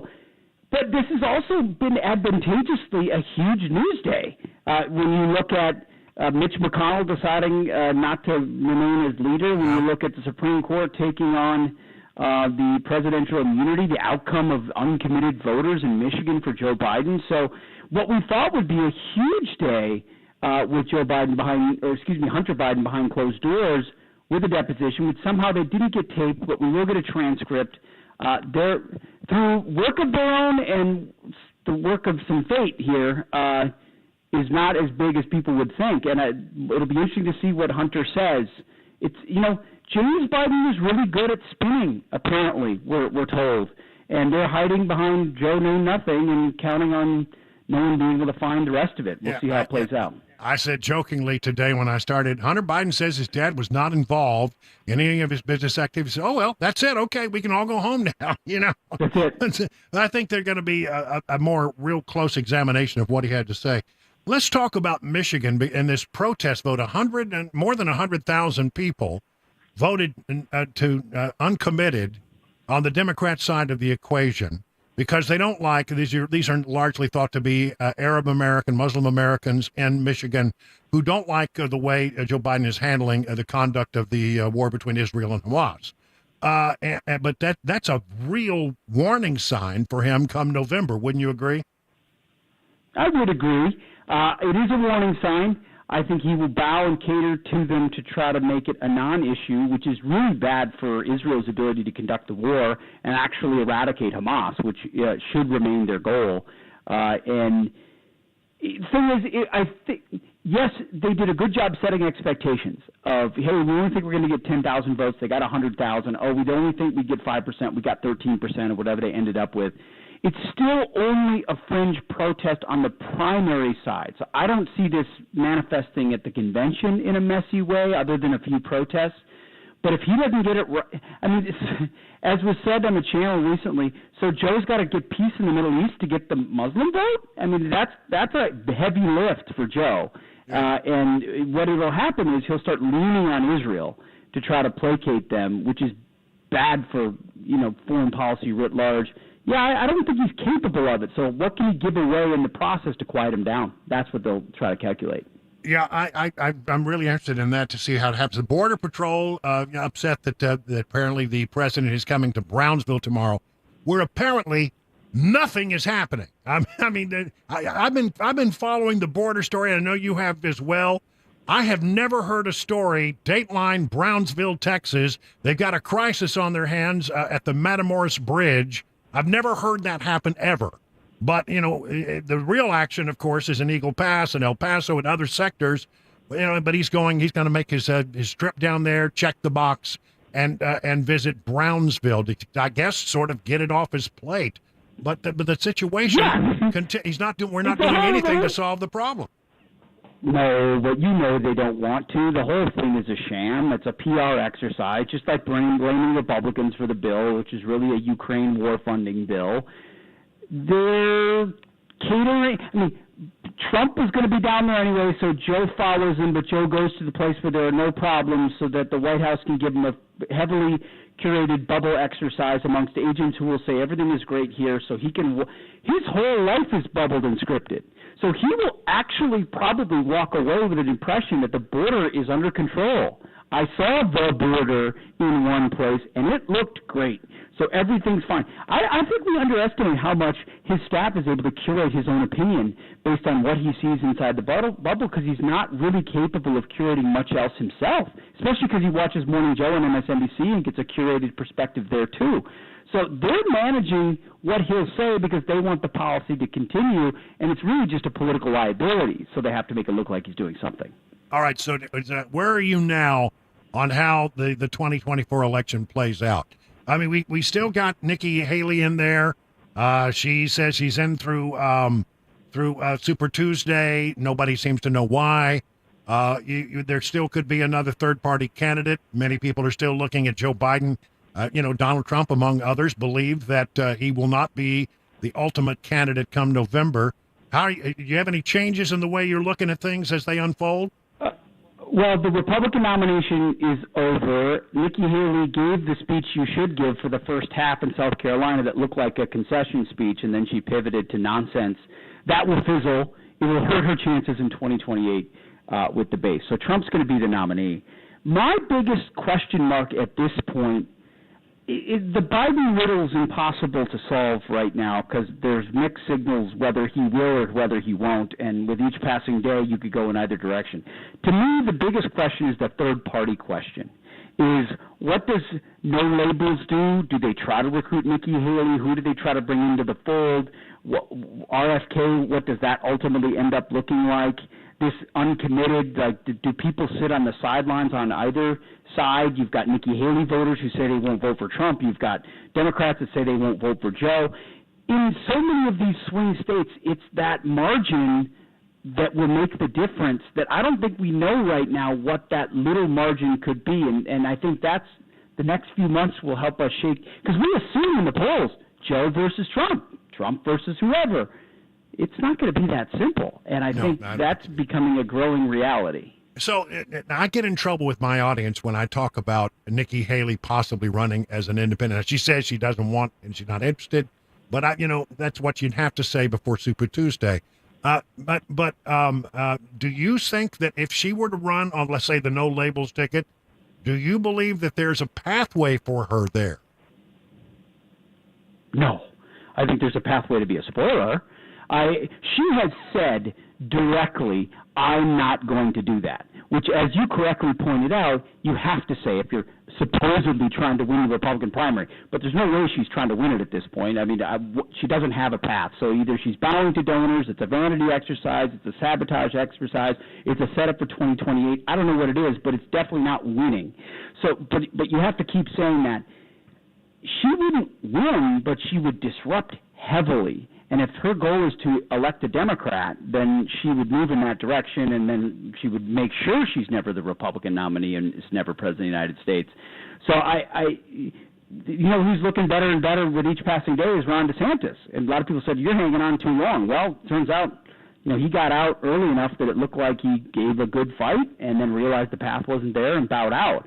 I think Nikki hurts herself with every day she's still in. That's just my opinion. All right. Well, listen, I know you have other obligations, and we promised to get you out early. So thank you so much, Pete, for dropping by. Always enjoy it when you have a minute. All right. Bye-bye. It is now, we'll call it 43 minutes past the hour of 4 o'clock on Super Talk 99.7.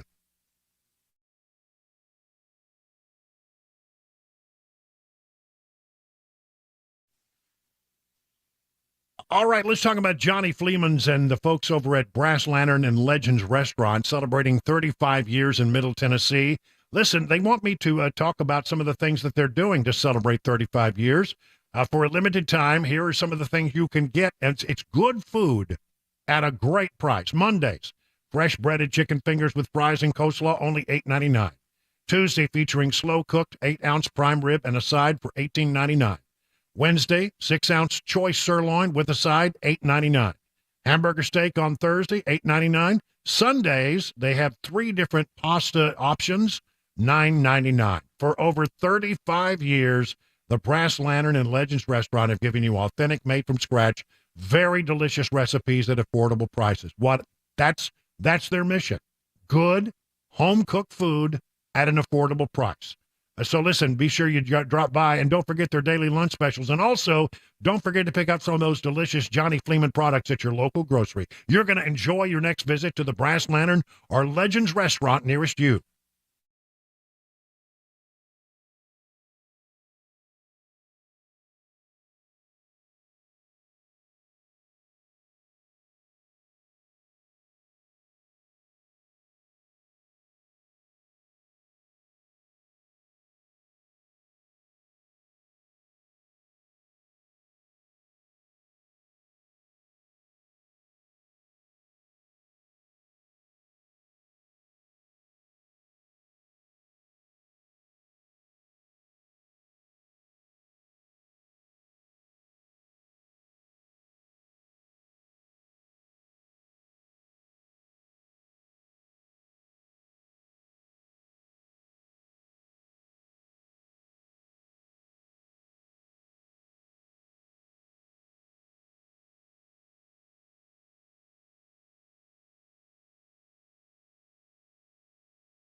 Day 3 of the search for a missing teenager out of Sumner County. A government shutdown averted for now. A Trump election interference case update. And a famous actor and comedian has died. We'll tell you who at 5 o'clock on Super Talk 99.7 WTN.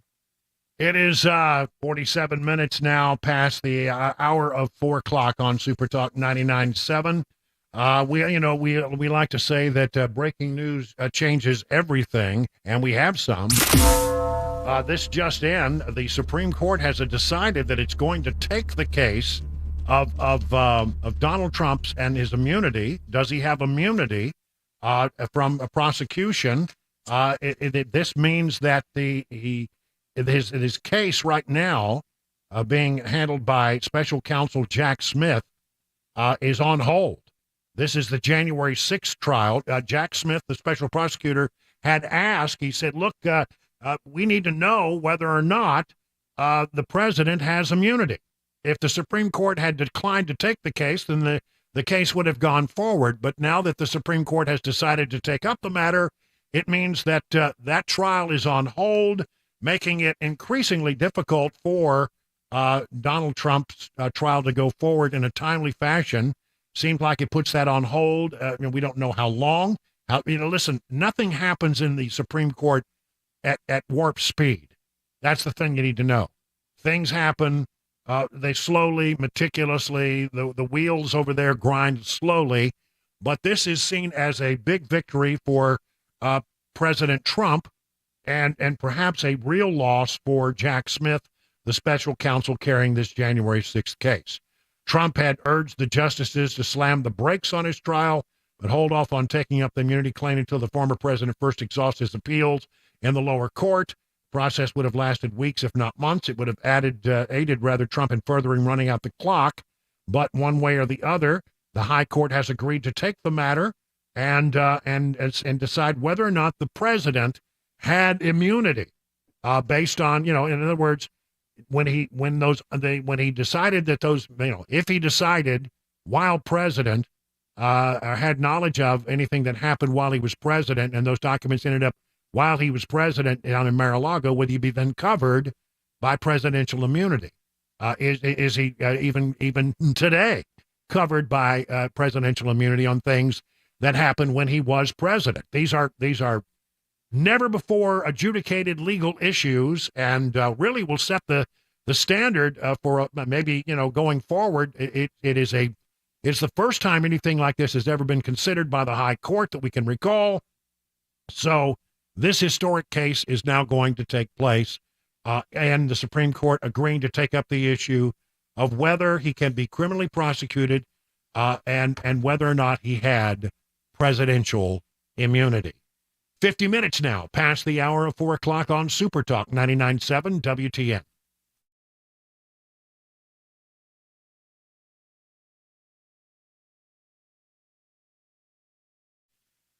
I'm in the process of losing weight with help from the folks over at Restoration Wellness Med Spa in Lebanon. Now, you remember I told you that I lost a lot of weight last year because I was going through some medical things, but I got that fixed and I got to feeling better and my appetite came back, and boy, surprisingly, so did the weight. Wasn't that surprising, but nonetheless, it happened. It's back. Well, I've never taken on a weight loss client before, but I don't want this to get out of control. And I really like the way Carly and Jamie and the folks at Restoration Wellness Med Spa approach this. It's not a one-size-fits-all approach. They took the time to look at my history, to study my lifestyle, and then customize a plan that best fits my needs. That's right. It's a customized treatment plan. And listen, I got a weigh-in coming up, and I'll share with you how it's going in the days ahead. Why don't you do what I did? Set up an appointment to develop your customized treatment plan at Restoration Wellness Med Spa. Be a part of the more than 1,000 patients who've already seen life-changing results. Whether your goal is to lose stubborn body fat or improve your overall health, Restoration Wellness has a solution for you. So take advantage of the newest ideas in weight loss management. 615-470-8124. RestorationWellnessMedSpa.com is where you find more information. That's RestorationWellnessMedSpa.com.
All right, coming up on the drive in the 5 o'clock hour, news about old people, but old people who are on the world stage. We're talking about Mitch McConnell. We're talking about Joe Biden.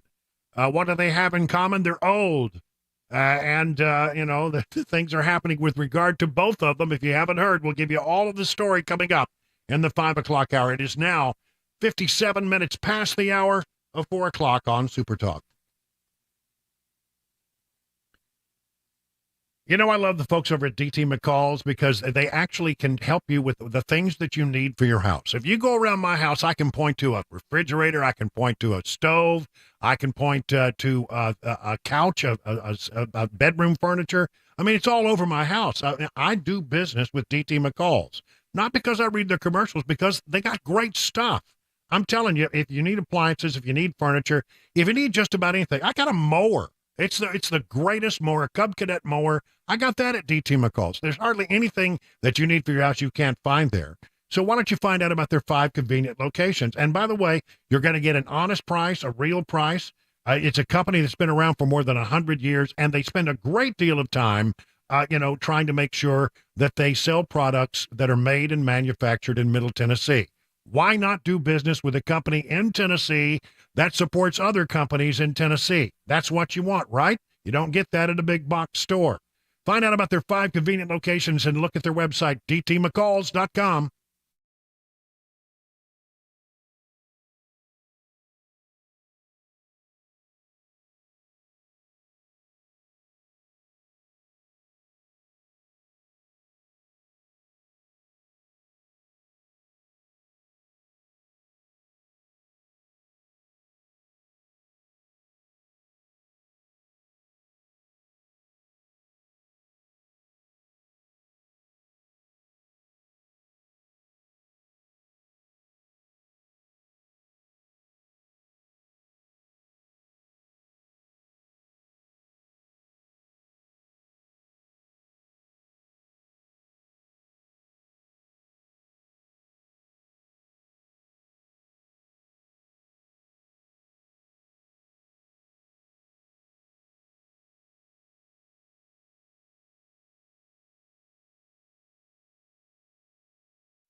Five o'clock, I'm Mac Maury with your top stories. 45 degrees on Music Row. Got a traffic report. That complete weather forecast headed your way in 5 minutes.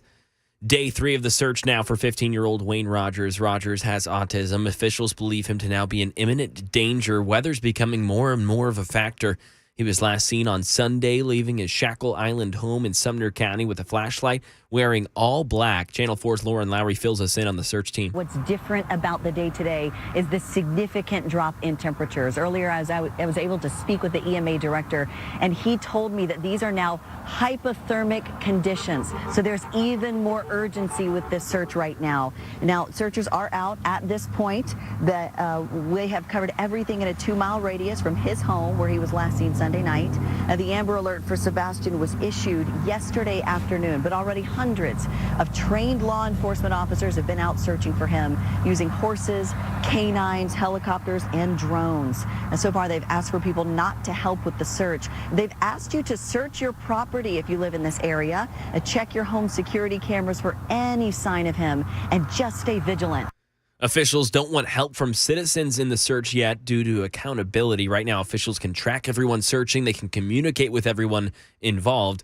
And for people that do want to help, they do have a drop-off site set up where community can bring water, snacks, Gatorade for those a part of the search crew. And here in Tennessee, we average 8 to 9 Amber Alerts every year. This year so far, it's just one, and it is for Sebastian. There were 286 children on the spectrum that were reported missing and had an Amber Alert issued in 2021 across the nation. And of those, 67% of them were recovered within 1 week.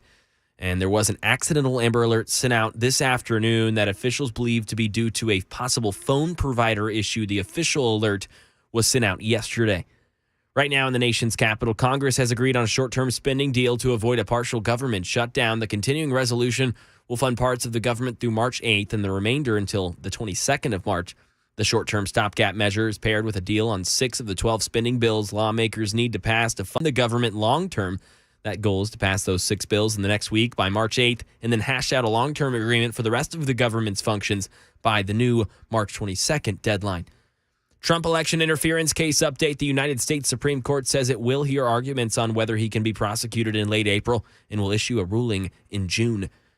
And got some word today that comedian and actor Richard Lewis has died. Jason Nathanson. These days, audiences probably knew Richard Lewis best as one of Larry David's neurotic friends on Curb Your Enthusiasm. This scene aired a little over a week ago. I'm leaving you in my will. I'm tweaking it, and you're in it. No, don't do that. It's done. But long before he battled it out with David, Richard Lewis was honing his neuroses-fueled brand of comedy on stage in the 70s, in clubs and on The Tonight Show, and by the 80s in stand-up specials on Showtime and HBO. His act often about therapy and addiction. There were movies, including Robin Hood, Men in Tights, and sitcoms. Lewis revealed a Parkinson's diagnosis last year, and we're told he died of a heart attack. Richard Lewis was 76. And that is the latest news, traffic and weather on the way. I'm Mac Morey, WTN News.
It is 7 minutes now past the hour of 5 o'clock. Hour number 3 of the drive now getting underway. We've got a lot of news to cover today.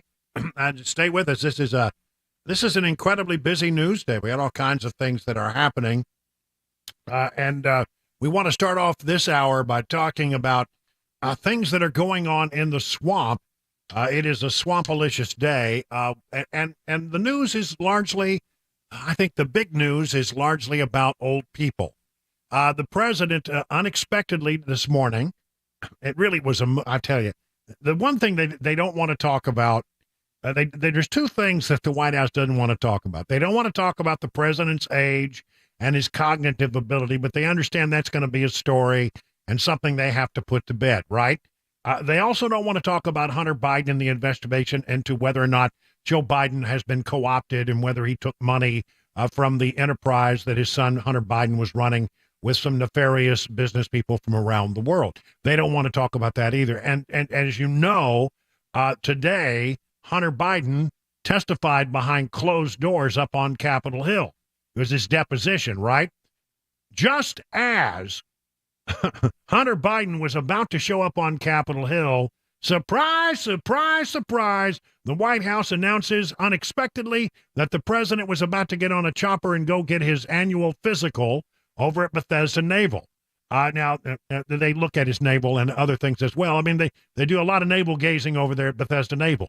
But no, he flies over there, and because you can't take a car. It's only, 5 miles?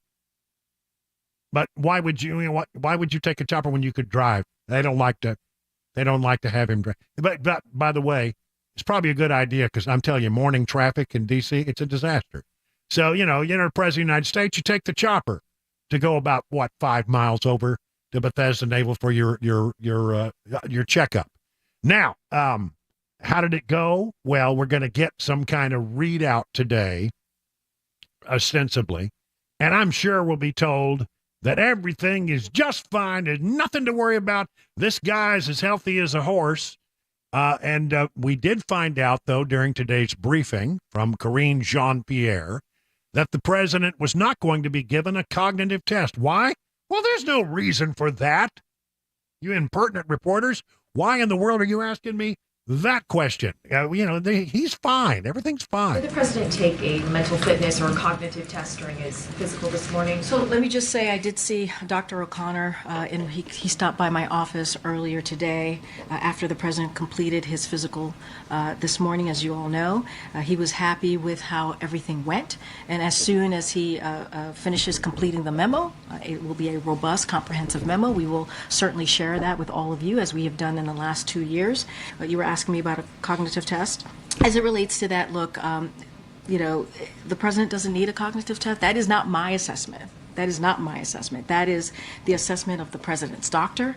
That is also the assessment of the neurologist, who has also made that assessment as well. And, and you've heard us say this, and I'll reiterate this, the president's doctor has said, if you look at what this president, the president who is also the commander-in-chief, he passes a cognitive test every day. I think folks need to understand that the president passes, again, a cognitive test every day. If you look at what a clinical cognitive test is actually, what it actually does, it is a 15-minute appointment that is administered by someone that most of the time people don't actually know. And the president has a team of doctors that is with him 24/7, and he is able to do the work every day that is rigorous, that is more rigorous than it would be for any 15-minute clinical appointment. Yeah, I'm sure that he's going to come out with, they're going to come out, he's in remarkable shape for a man his age, and he is entirely in good enough shape to continue the rigorous duties of the presidency. I can almost write the memo now without having ever seen it. That's what'll come out. And so we're waiting on the inevitable report, which will show nothing. But if that's all true, that he doesn't need a cognitive test, why is it that in the small, really infinitesimally small slivers of Joe Biden that are exposed to the public? I mean, we only see him when the cameras are allowed in, where he's walking to the chopper, where he's doing an event. Probably we're lucky if we see 1% of his day on a daily basis. And some days we don't see him at all.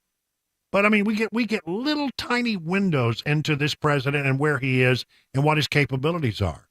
And if we see that many problems and concerns in that small sliver that we get to see of his day, how are we to believe that everything behind the scenes is like, it's just great? He's on top of his game. He's got it all going on. There's nothing wrong, nothing to see here. I just don't buy it. I don't believe it. And I think the American people are of the position they just don't believe it. Now, in other old people news from the nation's capital, Mitch McConnell is hanging it up. That's right. Mitch McConnell has decided that he's no longer going to be, at the end of this year, he will step down as Republican leader, something that probably was going to happen anyway. He wasn't going to step down. He probably could not get reelected. I think he knows that, but he thinks it's time now to move on. He will stay on as a Kentucky senator through the end of his term. He says he's looking forward to that, but he's no longer going to be the leader at the end of the year. He made the announcement on the floor. Here's a good chunk of Mitch McConnell talking from the Senate floor. If you would have told me that I would stand before you as the longest-serving Senate leader in American history, frankly, I would have thought you'd lost your mind. I have the honor of representing Kentucky in the Senate longer than anyone else in our state's history.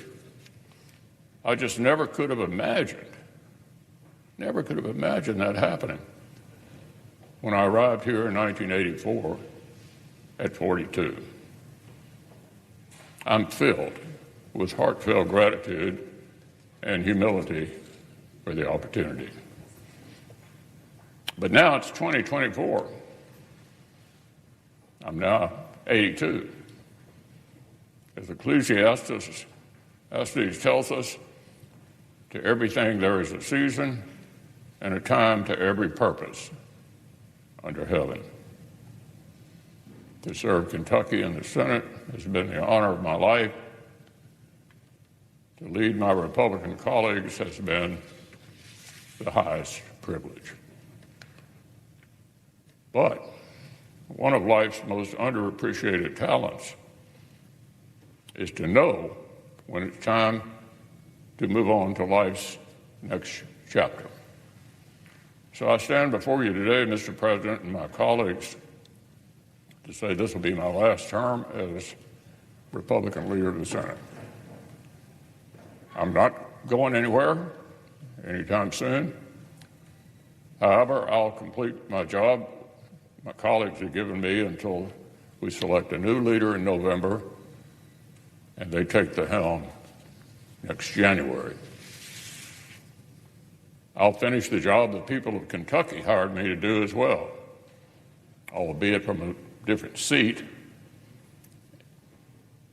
and I'm actually looking forward to that.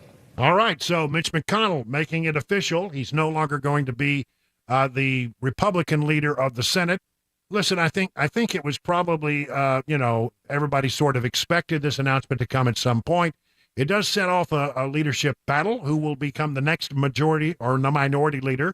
I mean, I have great expectations that after the elections in November, the Senate is going to be controlled by Republicans. I mean, we've gone through this. Just sort of a sidebar on that.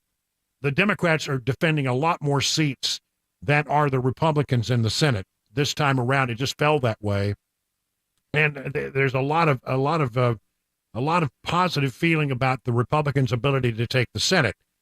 The real question is whether or not Republicans can hold on to the House. But I think they have a really good chance of taking the Senate. So the next person would be the Senate Majority Leader, ostensibly. Who might that be? I would look at Thune. I would look at Cornyn, who've been waiting in the wings for some time now. Both have high regard. But I also think that, this is the passing of a different kind of Republican politician from a bygone era. There are many people who look at the world afresh and anew in the wake of what we call MAGA politicians. I think they're going to have very strong feelings about making sure that whoever is in there is somebody who's going to carry water for President Trump should he get reelected. They're going to be looking to find somebody who, has real good bona fides and someone who will perhaps not be so establishment-oriented as I think Mitch McConnell was. So there you have it. Mitch McConnell, he's out. But again, to our listeners in Kentucky, and we have quite a few, He's going to continue to represent the state of Kentucky until his term is over. He just won't be the Republican leader after November. So we'll watch that and see what happens. Other news in the swamp. The breaking news today is that the Supreme Court has agreed to weigh Trump's criminal immunity, an historic case. The Supreme Court on Wednesday agreed to take up the issue of whether former President Trump can be criminally prosecuted for his efforts to overturn the 2020 re-election loss, setting up a historic case that tests the limits of presidential immunity. The justice's order keeps Trump's January 6th criminal trial proceedings on hold, handing an initial blow to special counsel Jack Smith, this according to thehill.com. The High Court's order establishes an expedited schedule, setting up oral arguments for the week of April 22nd, likely enabling the landmark decision to be handed down by the end of June or perhaps sooner. If the conservative majority court sides against Trump, as some legal observers say it might, then would allow Smith's prosecution to move forward, providing Trump's judge with a window to still schedule the trial before the November elections.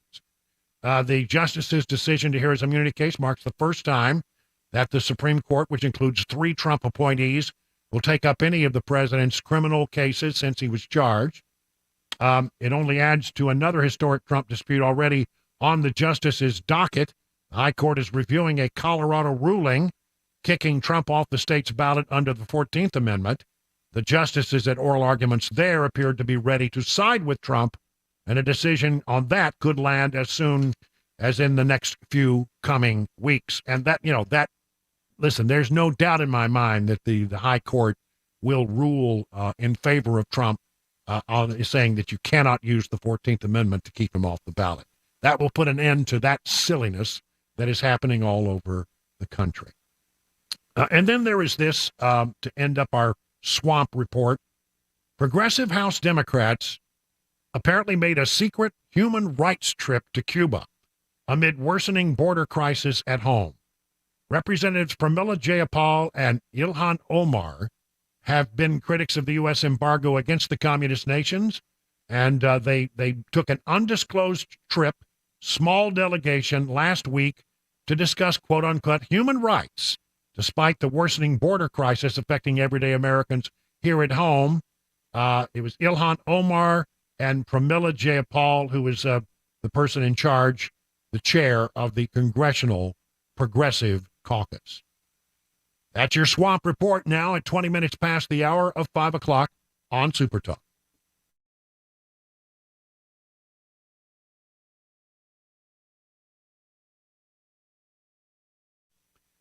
Busy bee. When you need heat or cold AC, call this number, 615-775-7833. They'll buzz right over to your house, get you going like they did for me earlier this week. Had a sewer line problem. They got out here. They fixed it. They worked from about 1 o'clock till dark to make sure that I was up and running again. I've always had great service out of the folks at Busy Bee, and I think you will too.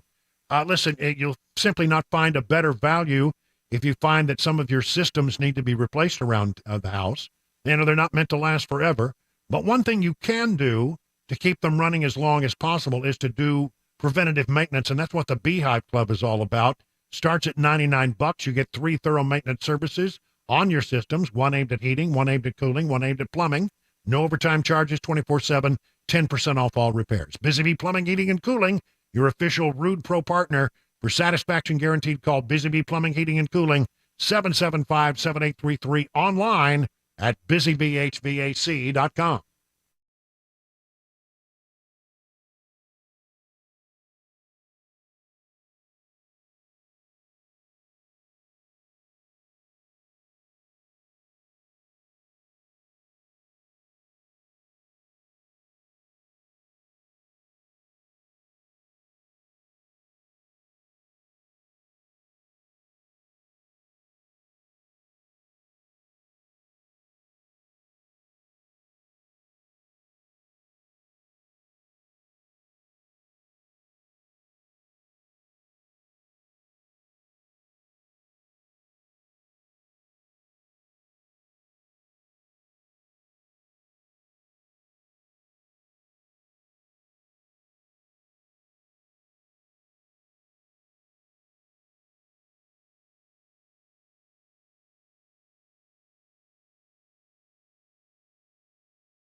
Day 3 of searching for missing 15-year-old Wayne Rogers. President Biden through with his physical and a Trump election interference case update. Those stories and more coming up. 5:30 Super Talk, 99.7 WTN.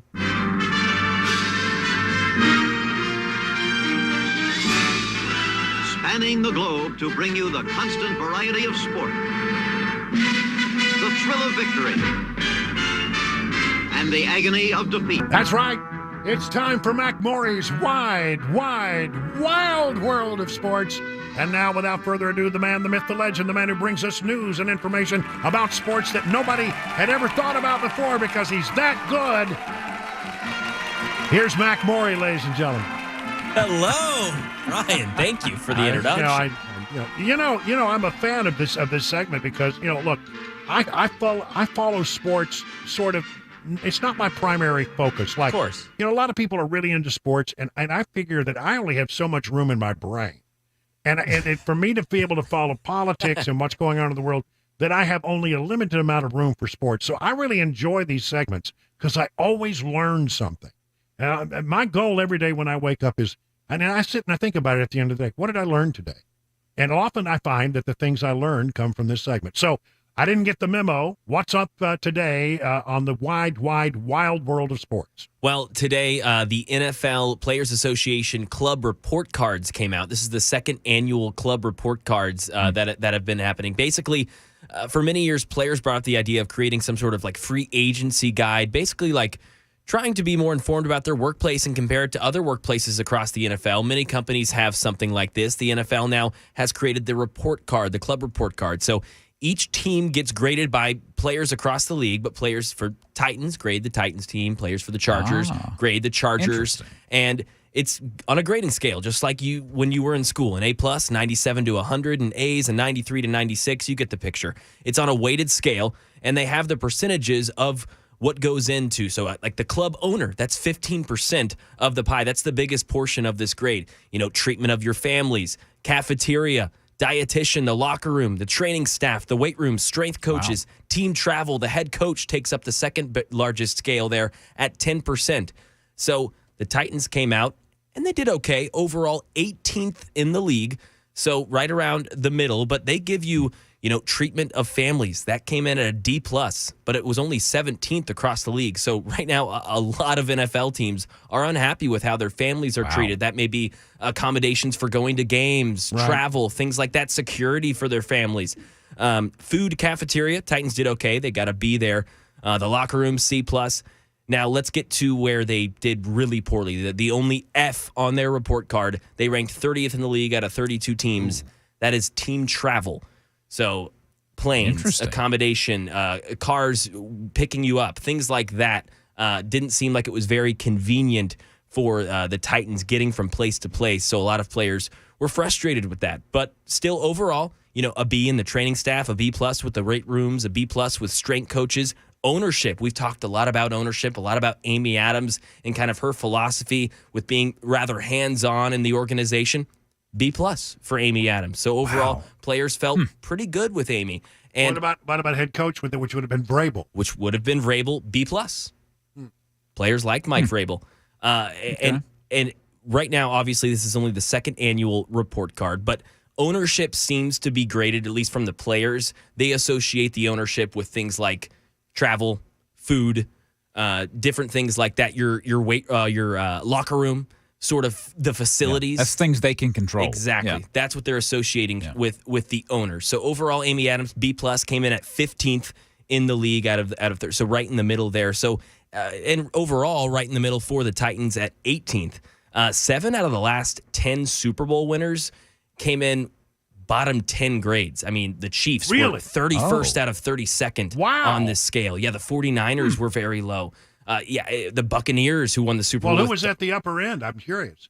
I can pull it up here real quick. I got the top 5. The Minnesota Vikings, I'm fairly certain, were amongst the top 5. Just give me 1 second. I'll pull up that top 5 list. But yeah, I'm assuming this is anonymous. Like the players don't sign their name to this, just so that they can't, have anything done to them because they graded things lowly. Exactly. Right? And again, second annual. So last year, around 60% of the league of players voted. This year, over 75%. So we've got a growing voter and people want to be a part of this. They want to improve their workplace if there are things to improve. Sorry, Well, one second. Find that top five. Well, I'm interested because I think it probably is very interesting to the owners and the coach staff as well to know where they stand with it. Sure, because otherwise, I mean, how could you possibly know? Well, and especially because the offseason starts, and for the Titans, for instance, it's not this year they've got their stadium deal done and all that's worked out. But imagine if Amy Adams got an F, for teams' facilities while she's trying to negotiate a deal for the Titans stadium. That's not necessarily the best look. Right. That's something the Kansas City Chiefs are kind of working through right now. Top 5 in the NFL player report cards here: Dolphins, Vikings, Packers, Eagles, and Jaguars. The bottom 5. Steelers, Patriots, Chargers, Chiefs, Commanders. Well, it's amazing that some of the best teams have some of the lowest ratings. Exactly. That's really strange. It's very strange. So right, good stuff, Mac. It's time to take off, though, however, that snazzy sports hat that you wear and put on your news hat because it's time for the news at Super Talk 99.7.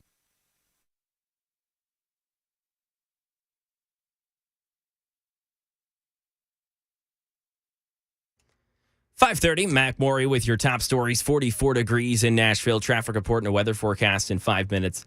Here in Middle Tennessee, today, day 3 of the search of 15-year-old Sebastian Rogers, who has autism and is the subject of a statewide Amber Alert. Authorities think he's in imminent danger. A multi-agency search has ensued trying to find Rogers. Channel 4's Lauren Lowry. To give you an idea of how large the search has been, just on Monday, 220 people were searching. On Tuesday, 180 people were out searching. And TWRA has now joined in this as well today. They're helping in the search, although we don't have official numbers on the effort today. The search crews have searched every inch of ground from 2 miles out, starting at the place where he was last seen, which was his home. This has been an all-hands-on-deck situation. As soon as that Amber Alert was issued Sunday night, Monday morning, a drone operation team was activated out of Smyrna.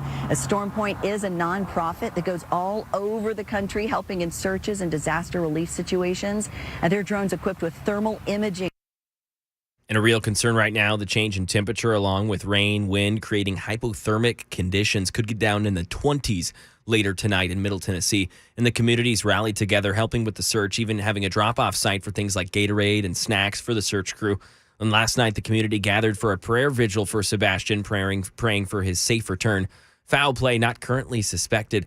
And the president has finished his latest physical exam, and his doctor says he continues to be fit for duty. Andy Field. The president's physical revealed no significant health problems other than Mr. Biden has begun wearing a CPAP at night to treat sleep apnea. He takes medication for acid reflux. As for stiffness in the way the president walks, doctors say it's due to arthritis and wear and tear on his spine. Despite that, the president's doctor, Kevin O'Connor, says President Biden is a healthy, active, robust 81-year-old who remains fit to execute the duties of the presidency. In a Trump election interference case update, the U.S. Supreme Court says it will hear arguments on whether he can be prosecuted in late April. It will issue a ruling in June. That's the latest news. Weather, traffic next. I'm Mac Morey, WTN News.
You know, folks, the chairman of the Federal Reserve said that we're on an unsustainable fiscal path. We aren't going to pay off the $34 trillion debt anytime soon. And he said they'll just print money to pay the interest on the debt and thus to base the U.S. dollar. You might want to think about saving with gold and other precious metals. I mean, truly, gold and silver can be a safe haven in uncertain economic times. And my friends at Nashville Gold and Coin are standing by to answer all your questions about the precious metals market.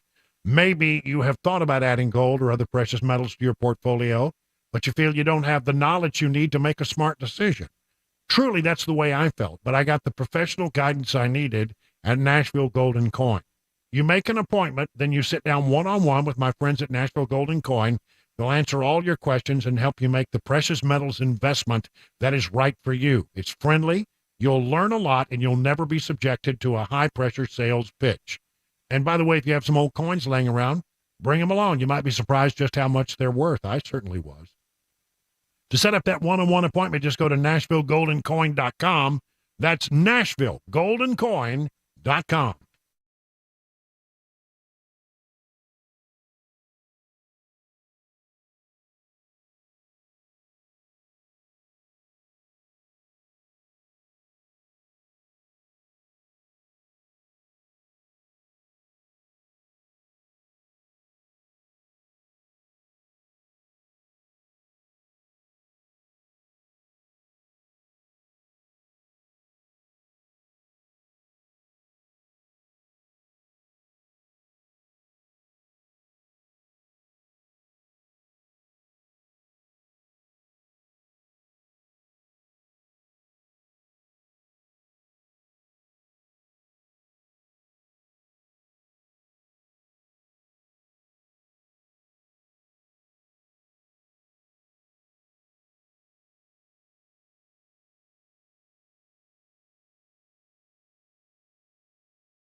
It's 38 minutes now past the hour of 5 o'clock. Brian Wilson on the drive. We're glad that you're with us on this rather chilly, raw day. I mean, after having such nice weather earlier in the week, the wind, that wind last night. Oh my gosh. There were flying inflatable flamingos and all the lawn furniture was toppled over. I mean, it was a mess out in the backyard. That's not good. I mean, no, it was really blowing last night. Yeah, it really was really bad. And this weather that we have now is coming to us from yesterday it was in the Texas Panhandle. And have you seen the pictures out of the Texas Panhandle? Look, I know that I have probably a higher interest in this because I got family in the Texas Panhandle. My sister lives in a little town called Canyon. They have a family ranch that's in the Panhandle. Big old piece of property. And the wildfires, I got a message from her a little earlier saying that one of the wildfires has consumed 850,000 acres. And that one particular fire has spread into 9, and Texas counties are big, 9 different counties in the Texas Panhandle. So it's bad there. They had to close down last night the Pantex plant just north of Amarillo, which is, if you don't know, it's where they assemble or disassemble or repair nuclear weapons. It's the final assembly point for all nuclear weapons in the United States, right there in Amarillo, Texas. Who knew? But that's true. It's just north of the airport there. But they had to close down the plant because there was a fire threatening it. Towns have been evacuated. A little Canadian, Pampa, Fritch, these little towns in the Texas Panhandle, all being evacuated. Homes have been lost. Cattle have been threatened. It's just a bad deal for a lot of people there. So, a huge disaster. And that fire that consumed 850,000 acres, 3% contained. So it's going to be a while before they get that under control. Thoughts and prayers for the good people of the Texas Panhandle. They're good folks there. They really are. Other news, let's talk about things happening in Washington today. Hunter Biden went behind closed doors to give his deposition. He issued a statement. He gave a statement, and then it was issued to the press at the same time, saying, hey, my dad had nothing to do at all with any of my business dealings. Well, there you go. Okay. Thank you. We're done now, I suppose. If you say so, Hunter. But the problem is that Hunter Biden's going to go out and give his testimony, and then they're going to contrast and compare the testimony he gave behind closed doors with the testimony of others. Look and see if what Hunter Biden has said, under oath, by the way, how it compares to the evidence that they've gathered, bank records, deposit records, and all the other information that they have gathered, some of which I think they're probably holding a little close to the vest. At the end of it all, or near the end of it all, James Comer, chairman of the House Oversight Committee, came to the microphones and said he was pleased with the way the deposition has gone. From his standpoint, he felt like it was time well spent. But there are also some contradictory statements that I think need further review. So this impeachment inquiry will now go to the next phase, which will be a public hearing. And that's something that I think everyone in the media has been asking a lot of questions about, something that I know that Mr. Biden and his attorney both demanded. Just as I said when we said we were going to do the deposition first, we will have a public hearing next. So I think that the public hearing hopefully will clear up some discrepancies between some of the statements that were made between some of the associates and what we heard today. But all in all, I am very optimistic, very excited about this deposition. And I look forward to releasing the transcripts as soon as both sides agree to that. Hopefully that'll be within the next 2 or 3 days. Abby Lowell, the attorney for Hunter Biden, wanted this to be a deposition in which the transcript was released very quickly. So we will get it perhaps in a couple of days. And we'll be able to look for ourselves to see how many times Hunter Biden said, I don't recall. Hunter Biden said, I plead the fifth. And then compare and contrast the things that he has said to some of the other testimony that we know about.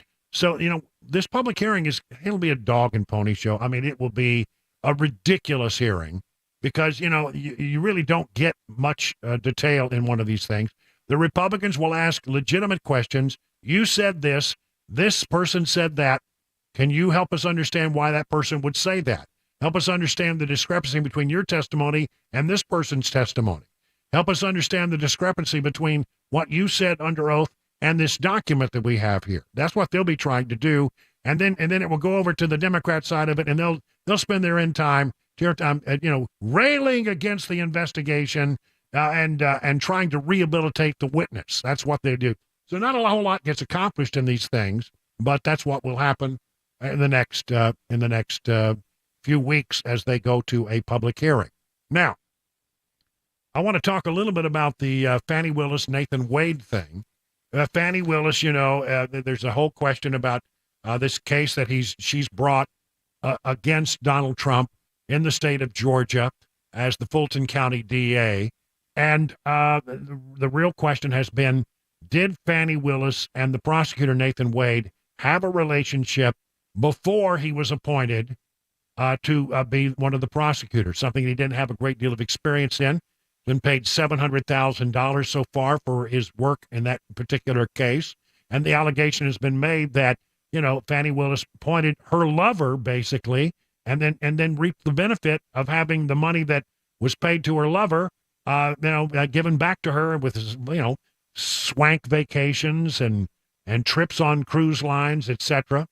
Well, anyway, the real question is, when did their relationship begin? Because they have claimed that it began after he had already been appointed. It was well after.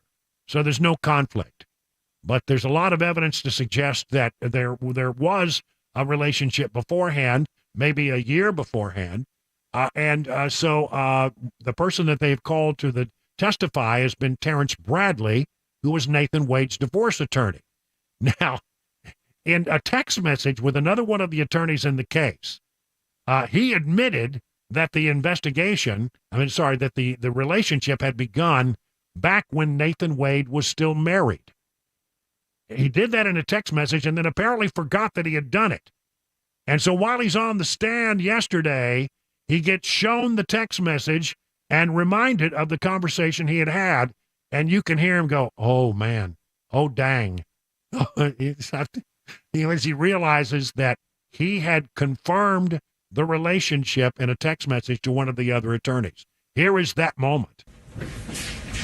Was 2 pages of text messages between you and Miss Merchant, correct? Correct. All right. Now, the first page starts off by saying, Miss Merchant, like, just date, don't hire him. Do you think it started before she hired him? You see that?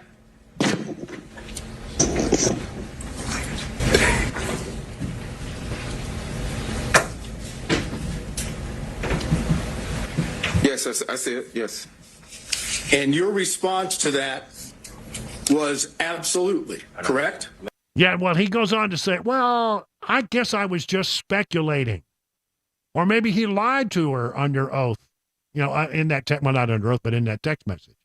But did you catch that moment where he realizes, oh my gosh, they've got me?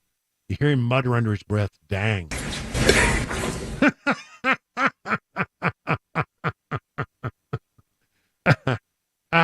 You can say that you were speculating, but then he says, absolutely, that's when it happened. It wasn't speculation. He said in the text message, absolutely, that happened. You can say whatever you want to say now, but the text message sort of speaks for itself, doesn't it?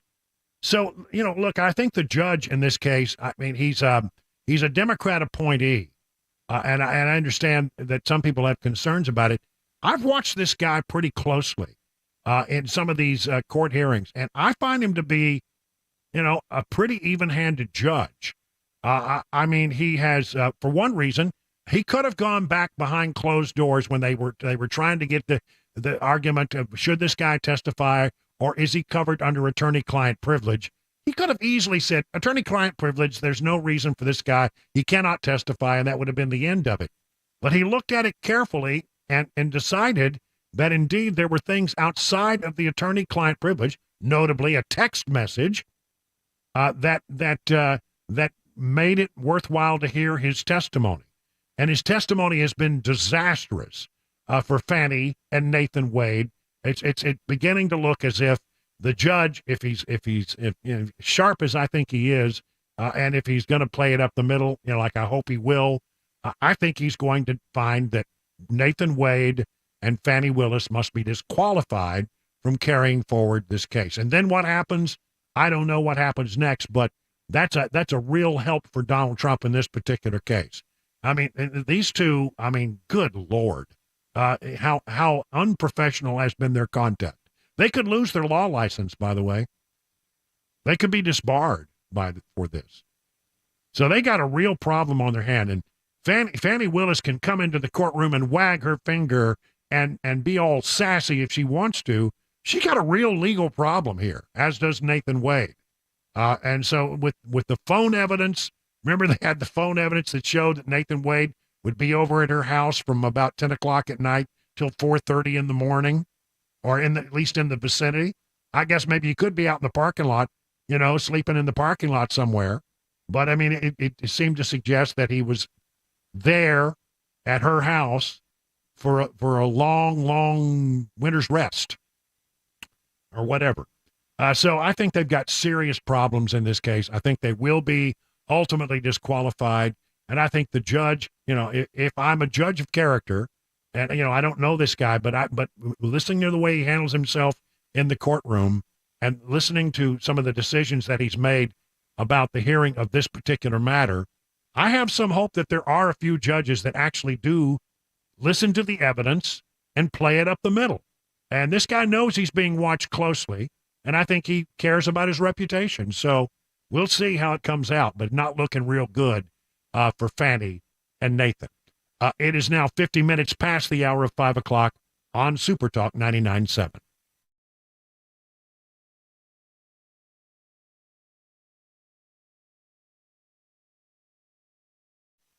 Okay, if you're in the market for a pole barn, the two brothers that run Stoltzko are the two guys you need to talk to. Exceptional quality craftsmanship and fair prices. They can build your pole barn to your specifications with your needs in mind, and that is the Stoltzko difference. You can use pole barns for all kinds of things. It can function as a classic tool and work barn, a garage, or even a place to live. Flexibility is the key. They combine the classic post-frame barn look with the reliability of modern materials and techniques to give you a finished barn that will stand the test of time. They don't scrimp on quality. They don't cut corners. They believe their customers deserve only the best. So here's what I want you to do. Go to their website, stoltzco.com, Stoltzco, Stoltzco, and take a look at some of the things they've done for other people, and then you're going to want to call them, 615-622-5992. Stoltzco, where quality workmanship and great customer service is affordable. Learn more at stoltzco.com. That's stoltzco.com.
6 o'clock, I'm Mac Maury with your top stories. Currently 42 degrees, cloudy in Nashville. Traffic complete weather forecast coming up in 5 minutes.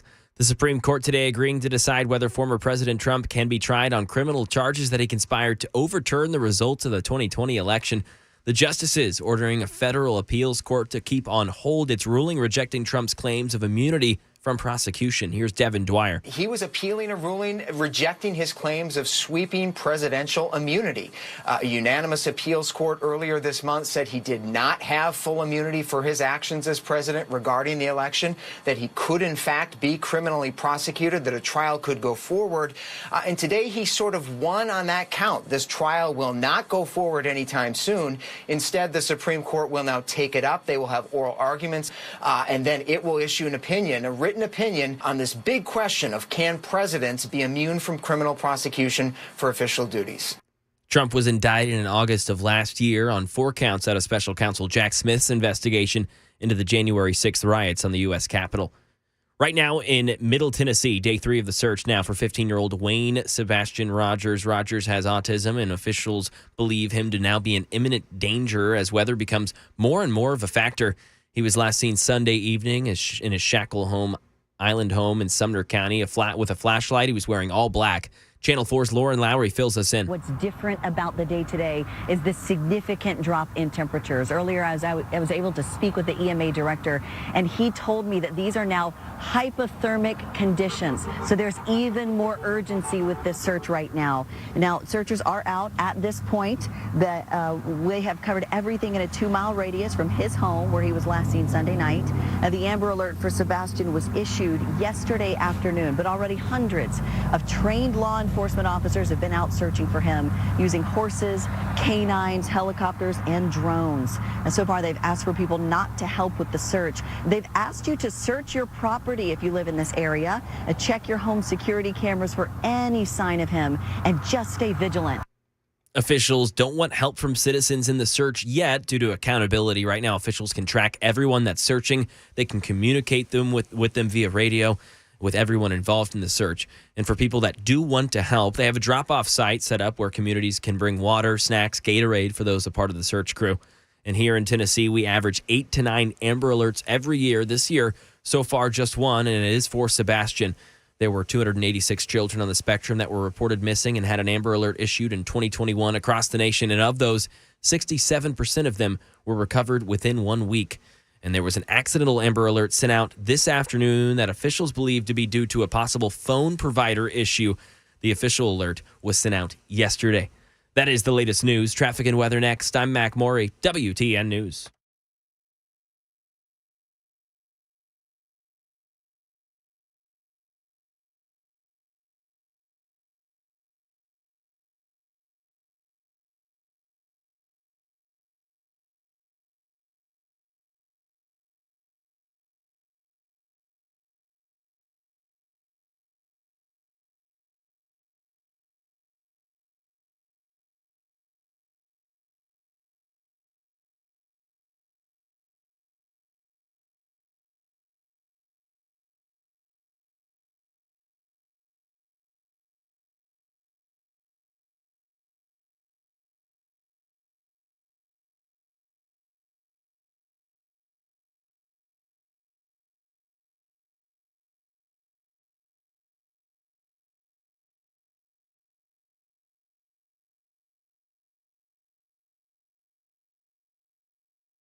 Hey, good afternoon, good evening, everyone. 7 minutes now past the hour of 6 o'clock, the fourth and final hour on this Wednesday, February 28th.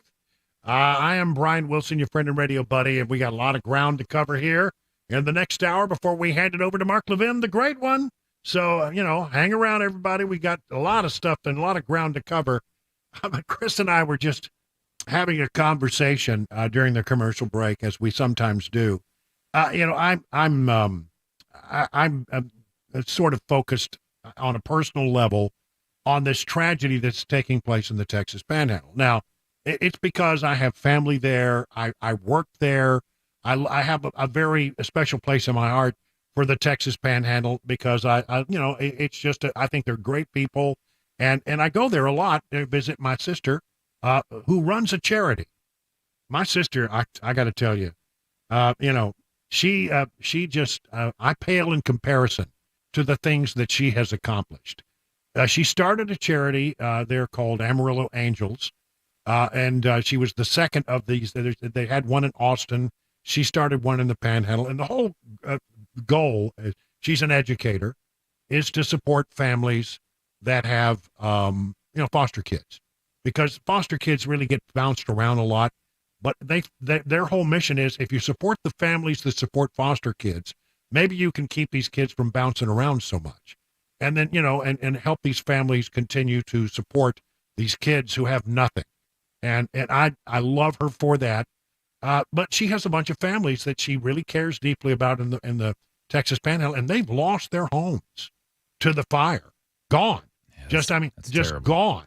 I mean, they literally are running, and in the rearview mirror, they see their home being consumed by flames.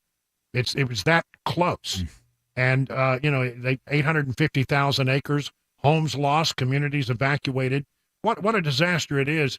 And Chris and I were just talking, imagine you find yourself in that situation where, okay, it's not like a tornado where literally you got a few seconds to duck for cover and hope that you survive. This is something you see coming, but when you make the decision, we got to get out of here, you may only have a few minutes. So you're going to make sure, I think everybody would agree, that, get the people out, get the people safe, get the pets out if you can, get the pets out. And then the next thing, if you've got a minute left, what do you grab? Yeah. When you know that you're going to come back to nothing, what is the one thing that you would grab? And, after knowing that the people and the pets were free, I don't know what it is I would go for. What would you go for, Chris? I would have to say the first thing I can think of would be a hard drive that has basically all of the pictures of my entire adulthood on it. Like, it goes all the way back to the birth of my son. It's got everything that every picture we've ever taken has been put on this drive. Mm. And I guess I would get that just because that couldn't be replaced. I mean, a lot of the pictures would be in other places and stuff, but I think that would be the one that I would go to first. I think I'm good in that regard, in that many of the pictures I would care about are already on the cloud. Yeah, same. And most of them are on my phone, actually. So, I mean, I would be carrying that with me, no doubt. I think there is a scrapbook of things that have to do with my career and pictures that are not on that, that I know where it is, and I'd probably try to grab that. I probably would try to grab a guitar because I know that when I came back, all my other guitars would be gone, so I got to save one. Yeah, I get one. Yeah, I get one. But knowing that the family is safe, But I mean, boy, what a thing to literally have minutes to decide what you're going to do and just get out of there, and then to have lost everything. She's doing their charity, the Amarillo Angels, are doing a lot of good there. They're already working to support these families who have just lost everything. And by the way, I say Amarillo Angels. By the way, there is a chapter of that same charity here in Nashville called Nashville's Angels. And if you care deeply about foster kids, I can tell you that from what I know about the charity, it's a good one, and it really does. It does help these foster families and these kids who, I mean, I've become quite emotional about it because I've learned so much about what happens to these kids. They bounce around. Every time they move from one house to another, they lose like a year of education. They go backwards. They don't go forwards. They go backwards. And then at 18, they're done. and they're considered in the eyes of the state adults, and they, and without the support they need from these families, they, a good number of them end up either in jail, on drugs, or dead within a few years. And so, I love the fact that they're trying to do something for these families. And so, if this is on your mind, is something that you care deeply about, I can only say that what I've seen about the Amarillo Angels, I know has been replicated here with the Nashville Angels, and they are a worthy cause, and they're good people over there. So I don't know. It's sad what's happening out there. Yeah, absolutely. And scary, quite frankly. I mean, they had to they had to close down the Pantex plant north of Amarillo, which is the place where they assemble nuclear weapons. Yeah, it's funny. I saw that headline of that this morning. Closed the Pantex plant. I thought, okay, they closed a factory. What's the big deal? I didn't know what it was until I read deeper into the story. It'd be where they assemble and disassemble and repair nuclear weapons. Yeah. So and most people don't know that about Amarillo, but that's it's a very secretive plant.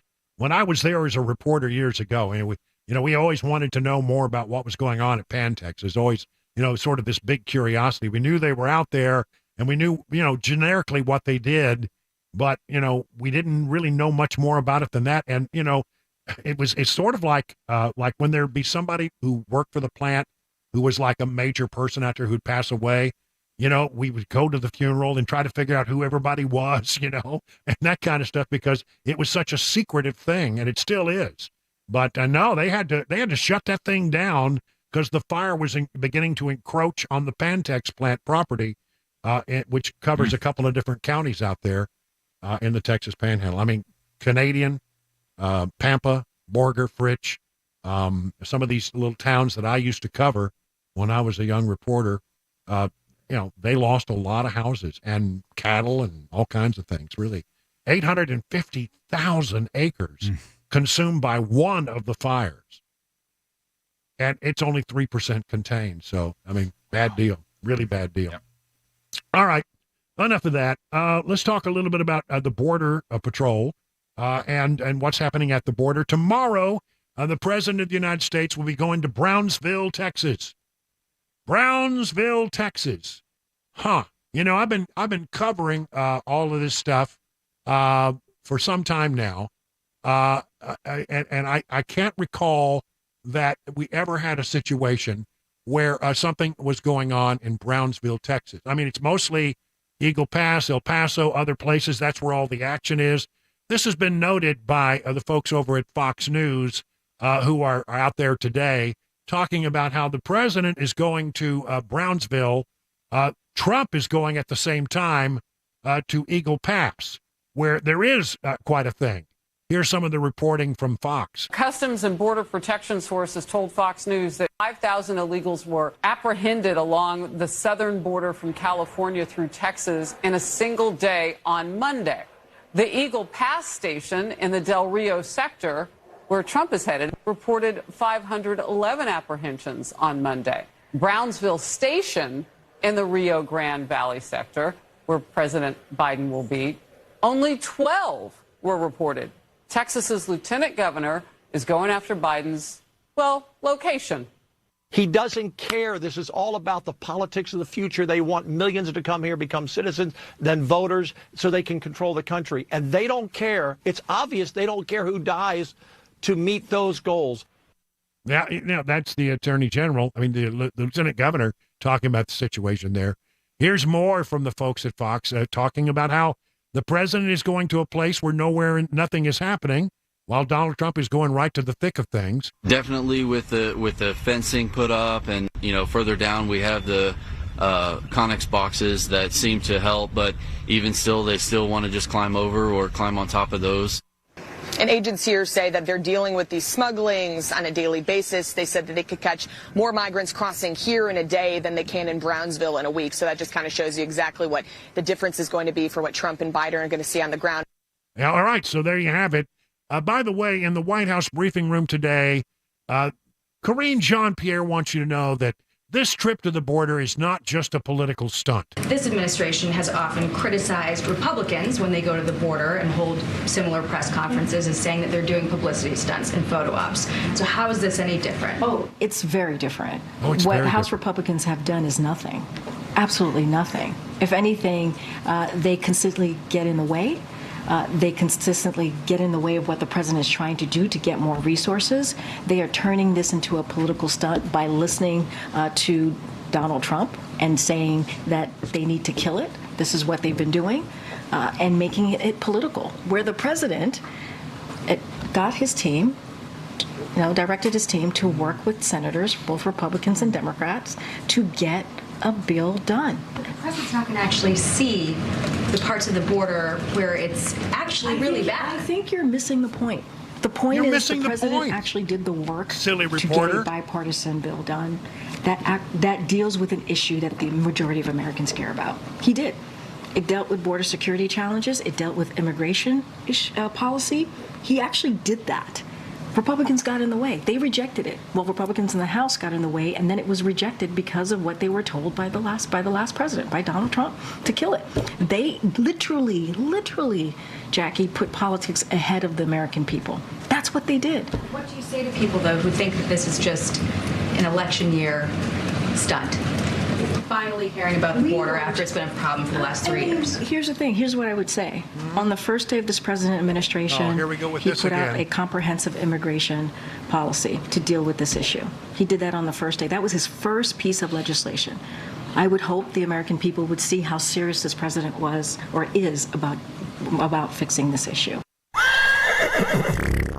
I mean, it just unbelievable that they still try to pull that one over. Everybody knows. Everybody sees through that. I don't know how in the world you think that's gonna change things if you keep saying the same thing over and over when everybody knows it's not true.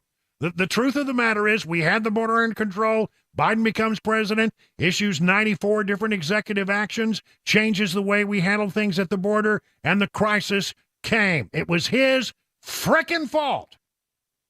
Come on. Oh, my God. We have a series of things that are happening in the country right now with regard to illegal aliens who have actually, are harming the citizenry. They come here illegally, and then they are killing people. They are raping people. I'll tell you more about that in just a moment. Right now, it's 20 minutes past the hour of 6 o'clock on Super Talk 99.7.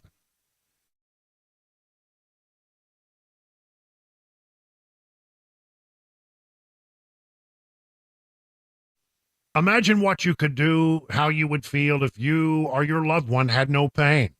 Well, Dr. Mitchell and Dr. Ashley over at the Wellness Institute of Nashville can lead you to a pain-free life. During the month of February, the Wellness Institute of Nashville is offering life-changing non-surgical spinal decompression at 50% off. That means payments could be as low as $30. So call this number, 615-246-5009, to set up your consultation. Now, in that consultation, Dr. Mitchell and or Dr. Ashley will review an advanced report of the things that they have found. They'll go over any previous MRIs you may have in detail. They often find things that others have missed. And then they will help you decide on the new age technologies that are the best fit for you. Besides the non-surgical spinal decompression, they have robot laser, knee decompression for those with knee ailments. Listen, remember, it's 50% off non-surgical spinal decompression for new patients only. That's cheaper than most of your insurance copays in many cases. So call Dr. Mitchell, Dr. Ashley, set up your consultation today, 615-246-5009. I'm Brian Wilson in the Wellness Institute of Nashville as my personal stamp of approval, so call them today. Learn more at their website, painisbad.com.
So we're talking about the situation on the border and how there have been across the country a number of high-profile cases where you have learned that people who came to this country illegally have committed heinous crimes.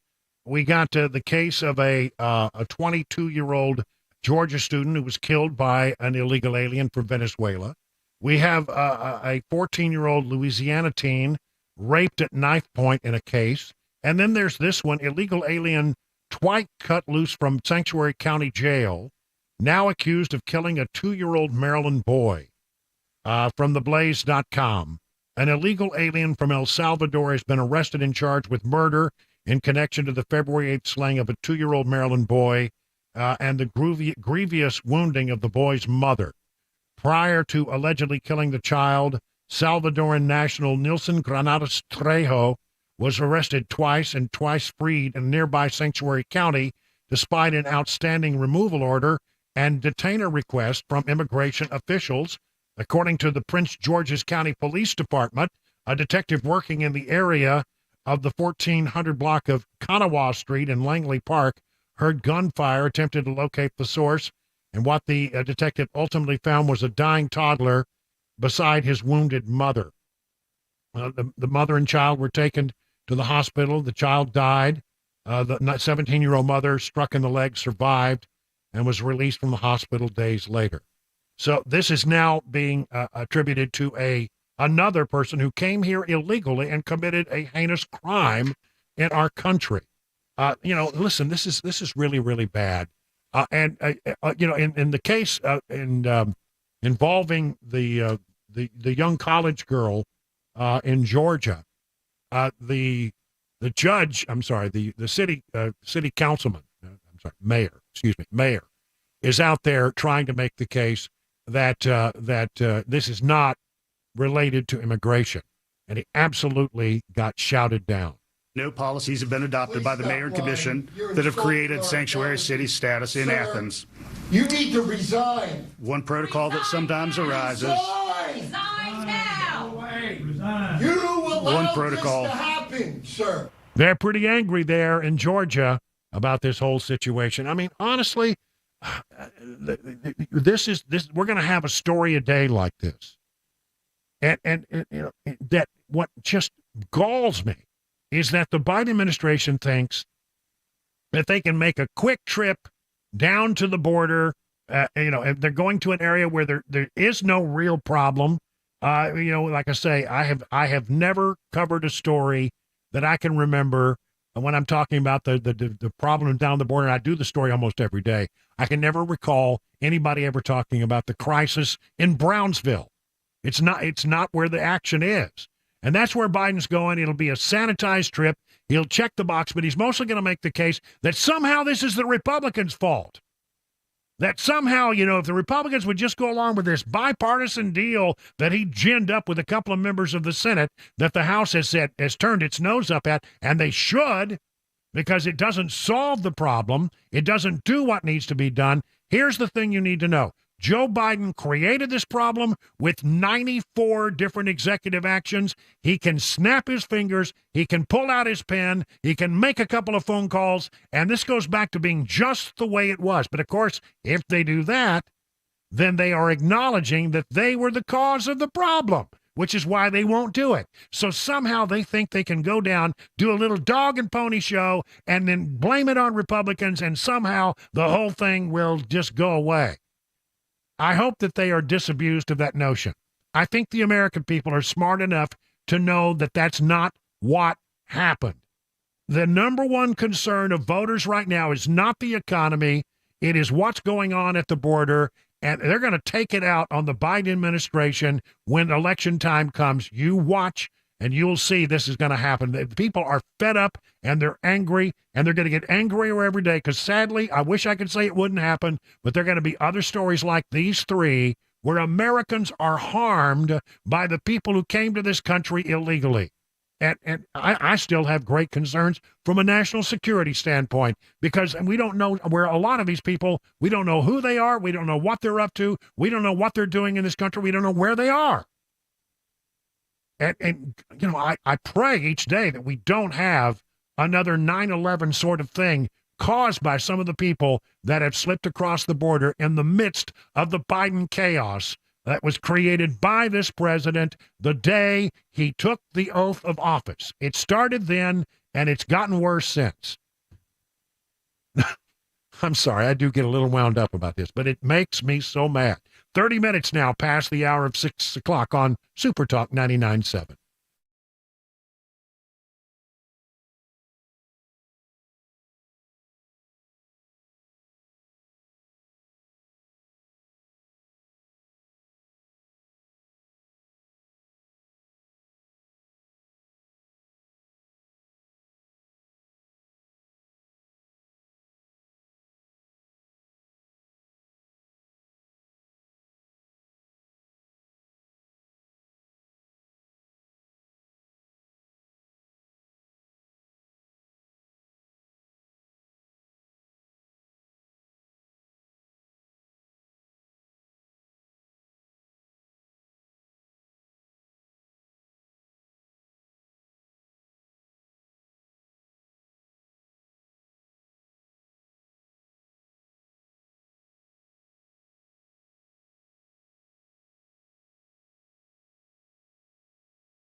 Listen, starting tomorrow, a big event over at Genesis Diamonds. Your chance to get that rare, hard-to-find luxury timepiece.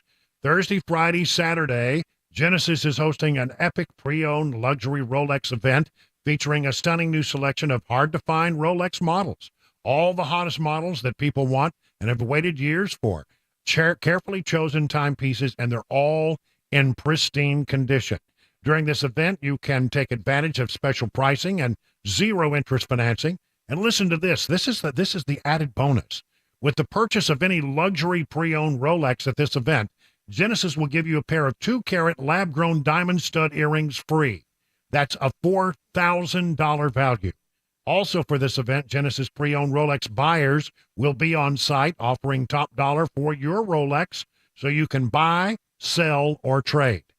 Come in, see the largest selection of luxury pre-owned Rolex watches in the state, and take advantage of special financing. Get a pair of 2-carat lab-grown diamond stud earrings free Thursday, Friday, and Saturday only. And only at Genesis Diamonds, your home for luxury pre-owned Rolexes in Green Hills and Cool Springs.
It's 37 minutes now past the hour of 6 o'clock. This is the last segment before we hand it over to the drive. I'm sorry. No, we're the drive.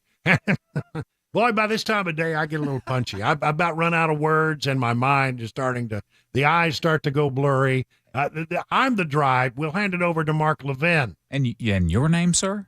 My name, as far as I know, is Brian Wilson. Okay. I'm telling you, though, when you got to think, when you think about this, I would love to add up sometimes how many words I say in a 4-hour show. Yeah, it's a lot of words. It's a lot of words. Yeah. And I made a guesstimate going by how many minutes I'm on the air, how fast most people speak. I probably speak a little faster than most people because, I've been trained to get a lot of information across very quickly. And so, I measure, I think it's probably in the course of the year around 1 million words that you utter, during a broadcast year. So they're not all going to be perfect, especially toward the end of the show. We've had a lot of stuff going on today. All right. So let me talk a little bit about the situation in the 2024 elections. Last night was the Michigan primary. No surprises on the Republican side of the equation. Donald Trump dominated. Nikki Haley is sucking gas, and I'm telling you, I do not understand why she's staying in. I can't figure it out, but she's going to stay in through Super Tuesday, which is next Tuesday. So, we're just a few days away before we get to have our say, and probably that night, and hopefully that you come out and join us at our event at the Nashville Palace that night, on March 5th, because that probably will be where we will see Donald Trump. Oh, God, it's getting bad. Trump will clinch, is what I was trying to say, the nomination. All right.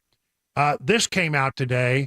Kamala Harris, this does not smell right at all. She's talking about the things that the Biden administration is doing with regard to education. And come to find out, the Biden administration is paying students in school to register other students in school. What? Well, it's no worry now. It's bipartisan. It's not partisan at all. It's not just for Democrats. They're just taking people and they're just trying to get them signed up. It's not partisan at all, she says. We have been doing work to promote voter participation for students. And, for example, we have, under the Federal Work Study program, now allow students to get paid through Federal Work Study to register people and to be nonpartisan poll workers. Right.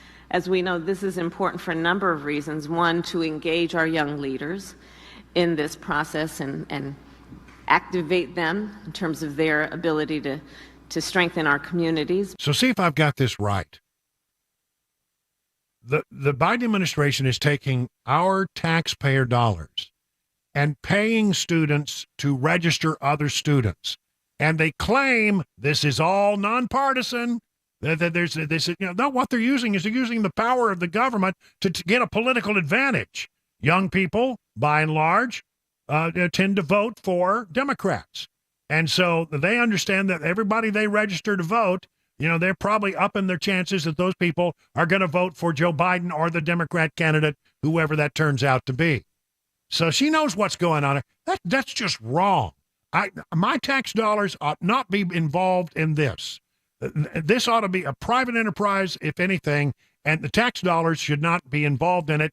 And I hope somebody picks up on this in Congress and raises unmitigated holy hell about it. It needs to come to a stop, and it needs to come to a stop now. All right. So on the other side of the equation in Michigan, by the way, Biden won the primary decisively, but there is a great deal of angst among Democrats because there were about 100,000 people who voted that they were uncommitted. In other words, they voted in the Democrat primary, but they didn't vote for Joe Biden. That's about 13% of the vote. All right? Now, what's going on there? These are Arab American and Muslim voters in the state of Michigan. Michigan has the largest percentage of Muslim and Arab voters, and especially in and around the area of Dearborn, Michigan. And they are not happy about the positions that the Biden administration has taken with regard to the conduct of the war between Israel and Hamas and the war in Gaza. So they don't like it. I don't know. I mean, I think, this is the one thing that I think the president is doing. I think we should support Israel, and America has always supported Israel, but these voters don't like it. And so there was a protest. They said, look, if you feel strongly that you want to send a message to the Biden administration that will get their rapt attention during the primary, vote uncommitted, and 100,000 and more people, 13% of those who voted on the Democrat side of the equation, voted uncommitted. Now, what does that mean? Well, that means that what they're sending the message is that we don't like what you're doing, and if you continue the policies that you're continuing, which I think they probably will, that indeed you could lose 100,000 voters who normally would be on your side come Election Day in November. Now, already, you're looking at some of these numbers. Biden is behind, if the numbers in the polls are correct, about 5% in the state of Michigan. That's already huge. And a lot of it has to do with this particular issue. Arab Americans, may not vote for Trump, but they may not vote at all. They may just sit on their hands. And that means that Trump would have a pretty good chance of carrying the state of Michigan. And most people believe you can't get to 270 electoral votes without going through the state of Michigan and having a victory there. Right now, the news in the battleground states is pretty good for Trump. It's pretty good. Here we go. Listen to this. A day after a poll showed former President Donald Trump taking Michigan back from President Joe Biden, a new survey just out has him beating the president in Wisconsin, giving him control now of all 7 key swing states. Now, look, the way you win elections is not by the popular vote, but by the Electoral College. Some states are going to be blue. There's nothing you can do about it. California's going to be blue, right? That's just, I mean, Washington, Oregon State, they're going to be blue. New York State, probably going to be blue. But there are also a bunch of red states throughout the South and the Southwest. And so where the real battle is won is over these so-called battleground states.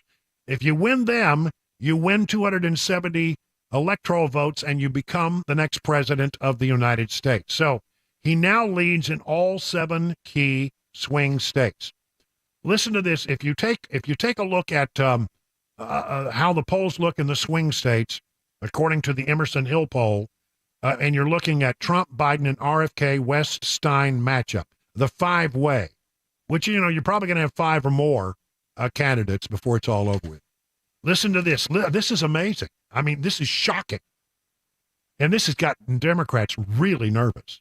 Nevada, Trump wins by 10. North Carolina, Trump leads by 9. Georgia, Trump leads by 9. Arizona, Trump leads by 6. Pennsylvania, Trump leads by 5. Wisconsin, Trump leads by 4. Michigan, Trump leads by 3. Here we add Nevada. It's a different poll, but they have Trump winning in Nevada by 10. He now leads in the polling in all 7 battleground states. And this has got the Democrats absolutely going crazy. They are in panic mode about what happened in Michigan. They're in panic mode because they see these battleground states slipping away. I can tell you right now, I look at the poll numbers every day. I try to give you a sort of a sense of where things are. And I'll tell you right now, the lead that Trump has is starting to widen. Now, we're a long way from the election. And I just want to throw out this caveat. We're talking about these numbers as if it's going to be Trump versus Biden. And then, that Stein is going to be there, and West is going to be there, and Kennedy's going to be there. There may be others, but the fact of the matter is, I'm pretty certain, I feel increasingly certain that may not be what we ultimately vote on in November. In other words, the Democrats could have a different candidate running, because I don't think they're going to stand around and support Joe Biden and watch him run this thing right into the dirt. I just don't think they will allow it. He may not have, the say over it all, but I have a feeling a switch is coming, because this continues to look desperately bad for Democrats, and they don't want to lose to Trump. More important to them than loyalty to Joe Biden is the fact that they don't want to lose to Trump. Now, I want Joe Biden to be the nominee. Don't get me wrong. Give me all the Joe Biden you want. Give me all the Kamala Harris you want. I'm fine with that. But I don't think the Democrats are going to allow that to happen, because they're not dumb and they hate Donald Trump. So everything that I tell you now is if the election takes place and it's the candidates we're talking about now, I'm pretty sure it won't be. That's beginning to look more and more to me like that won't be what happens. So, there you go. Something to think about as we go forward here. Let's see. Other election news. Young voters, 18 to 34, are moving toward Trump. Now, Biden still has the majority of those voters, but there's a trend here, and the trend is moving away from Biden and toward Trump. Listen, all that Trump needs to do is to win the battleground states, which he now seems to be doing. He is finding that more and more black voters are moving his way. I think the last election, he had maybe 12%. Right now, he's got maybe 21% in the black community. A lot of black men are now thinking about voting for Donald Trump. So, that's pretty good. So you take away young voters, even a portion of the young voters, and you gain some black voters, you gain some Hispanic voters, you gain, some Arab American voters who are irritated with the Biden administration. And at the end of the day, You know, anytime he takes away from the Democrats and adds to his column, it makes it more certain that he will perhaps prevail in this whole thing. Again, long way, but again, I like the fact that young voters, though Biden still has the majority of them, he's losing them. They're eroding.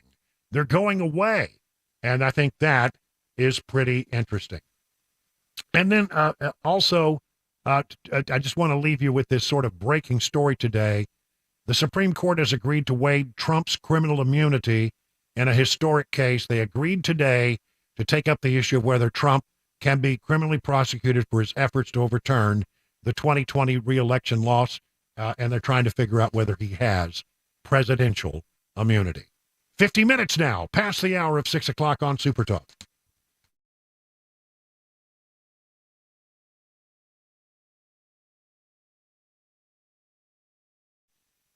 You know, if you've lived in this area for a long time, you know about Eurofix. It's a good company. They have been around for a long time. They have a very different business philosophy. They staff all of their locations with more staff than the average auto shop, so they can be ready when your emergency pops up out of nowhere. Listen, have you ever noticed how hard it can be to get a right now appointment for vehicle repair? Some dealers, it can be more than 2 weeks out just to get an appointment. But at Eurofix, they've been offering quality repairs that beat the dealer without dealer prices since 1999. Plus, you get a 3-year nationwide warranty and the staff to fix your car now. So if you're tired of waiting forever to get your car into the shop, why don't you call Eurofix? Owner Aaron Stokes says, "We will never be too busy for our customers. We are here to take their pain away and do it now." Eurofix repairs all European cars. Eurofix says yes to speedy repairs when others can't or won't. Family owned for 24 years. Call 844-EUROFIX or visit myEurofix.com.